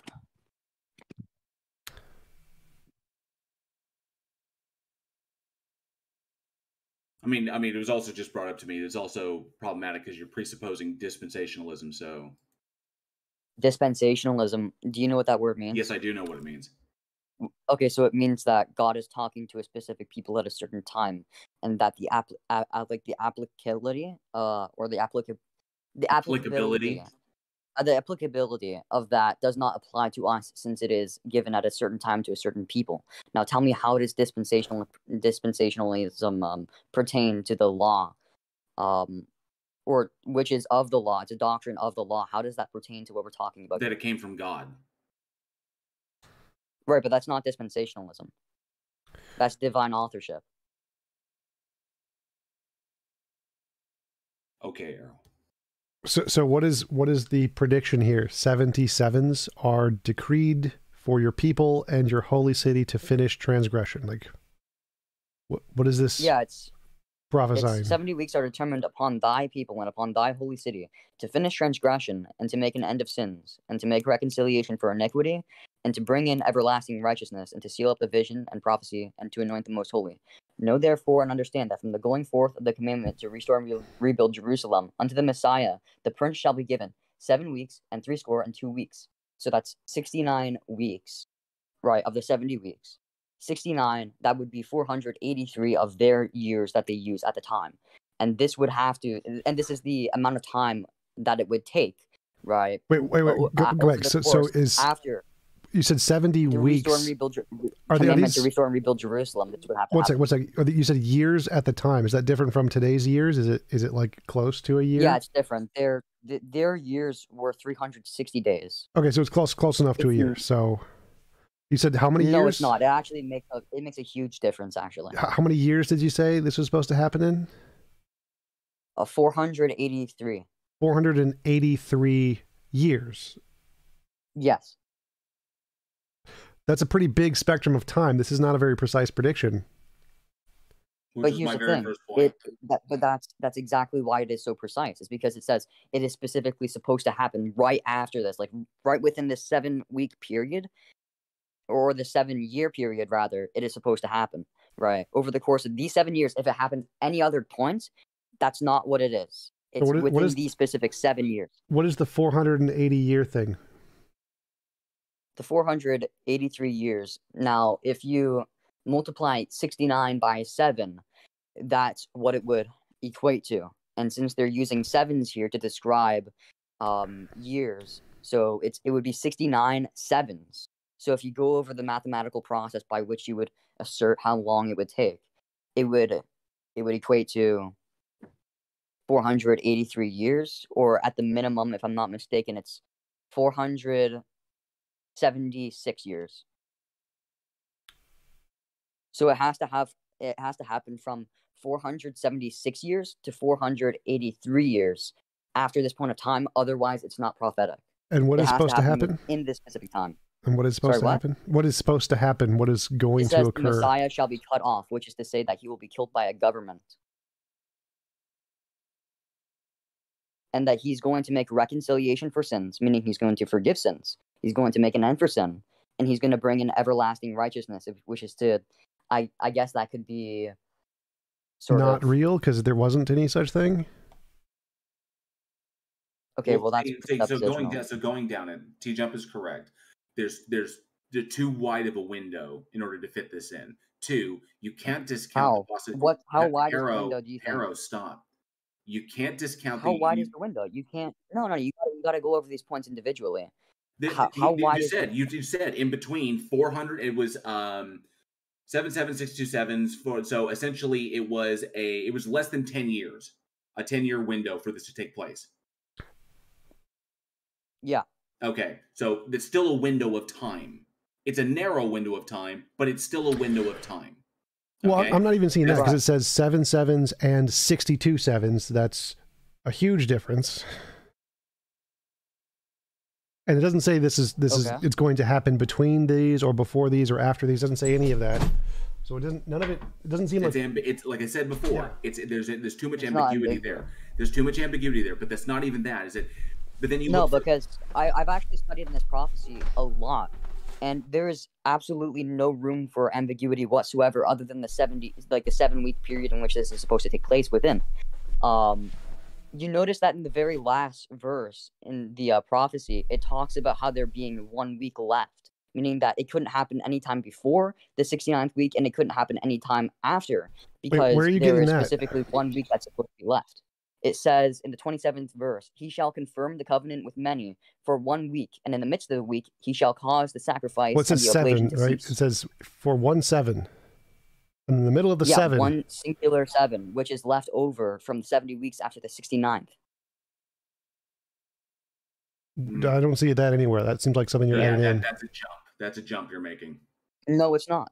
War will continue until the end, and desolation have been decreed. So the end will come like a flood. War will continue until the end. Well, it didn't. There wasn't a continuous war. It didn't come like a flood. It came over several hundred years.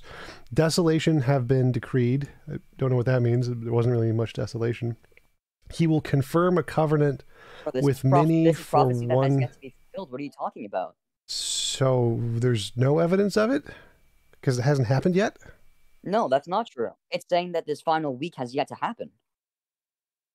So it hasn't happened yet. So it's This is the thing. You're going off of your own interpretation, right? You're just looking over it lightly and not actually taking into consideration. Well, it seems any like that's of what you're doing. Any of the actual. No, we're looking at it, Harrow. We're looking at it as objectively as possible without assuming anything beforehand. Well, it seems like Right. So wouldn't it make a little bit sense though to look over the interpretations of your enemies, right? In this circumstance, to determine whether it is correct or not, whether it's reasonable or not. Yeah, but when you're doing that, when you're looking over what it is, number one, they're not our enemies. Well, okay? I think. Two, Can I number jump in two, 1 sorry, second? hang on, TJump. When looking Well, over you're their my stuff, enemy. when looking over their stuff and what they believe, you don't assume what they believe. You want to determine what they believe is true.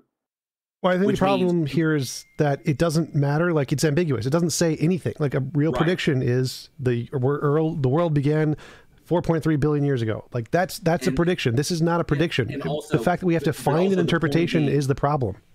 I gotta And go, also guys. the I'll point talk to you being, guys later. Harrow, if I assume the position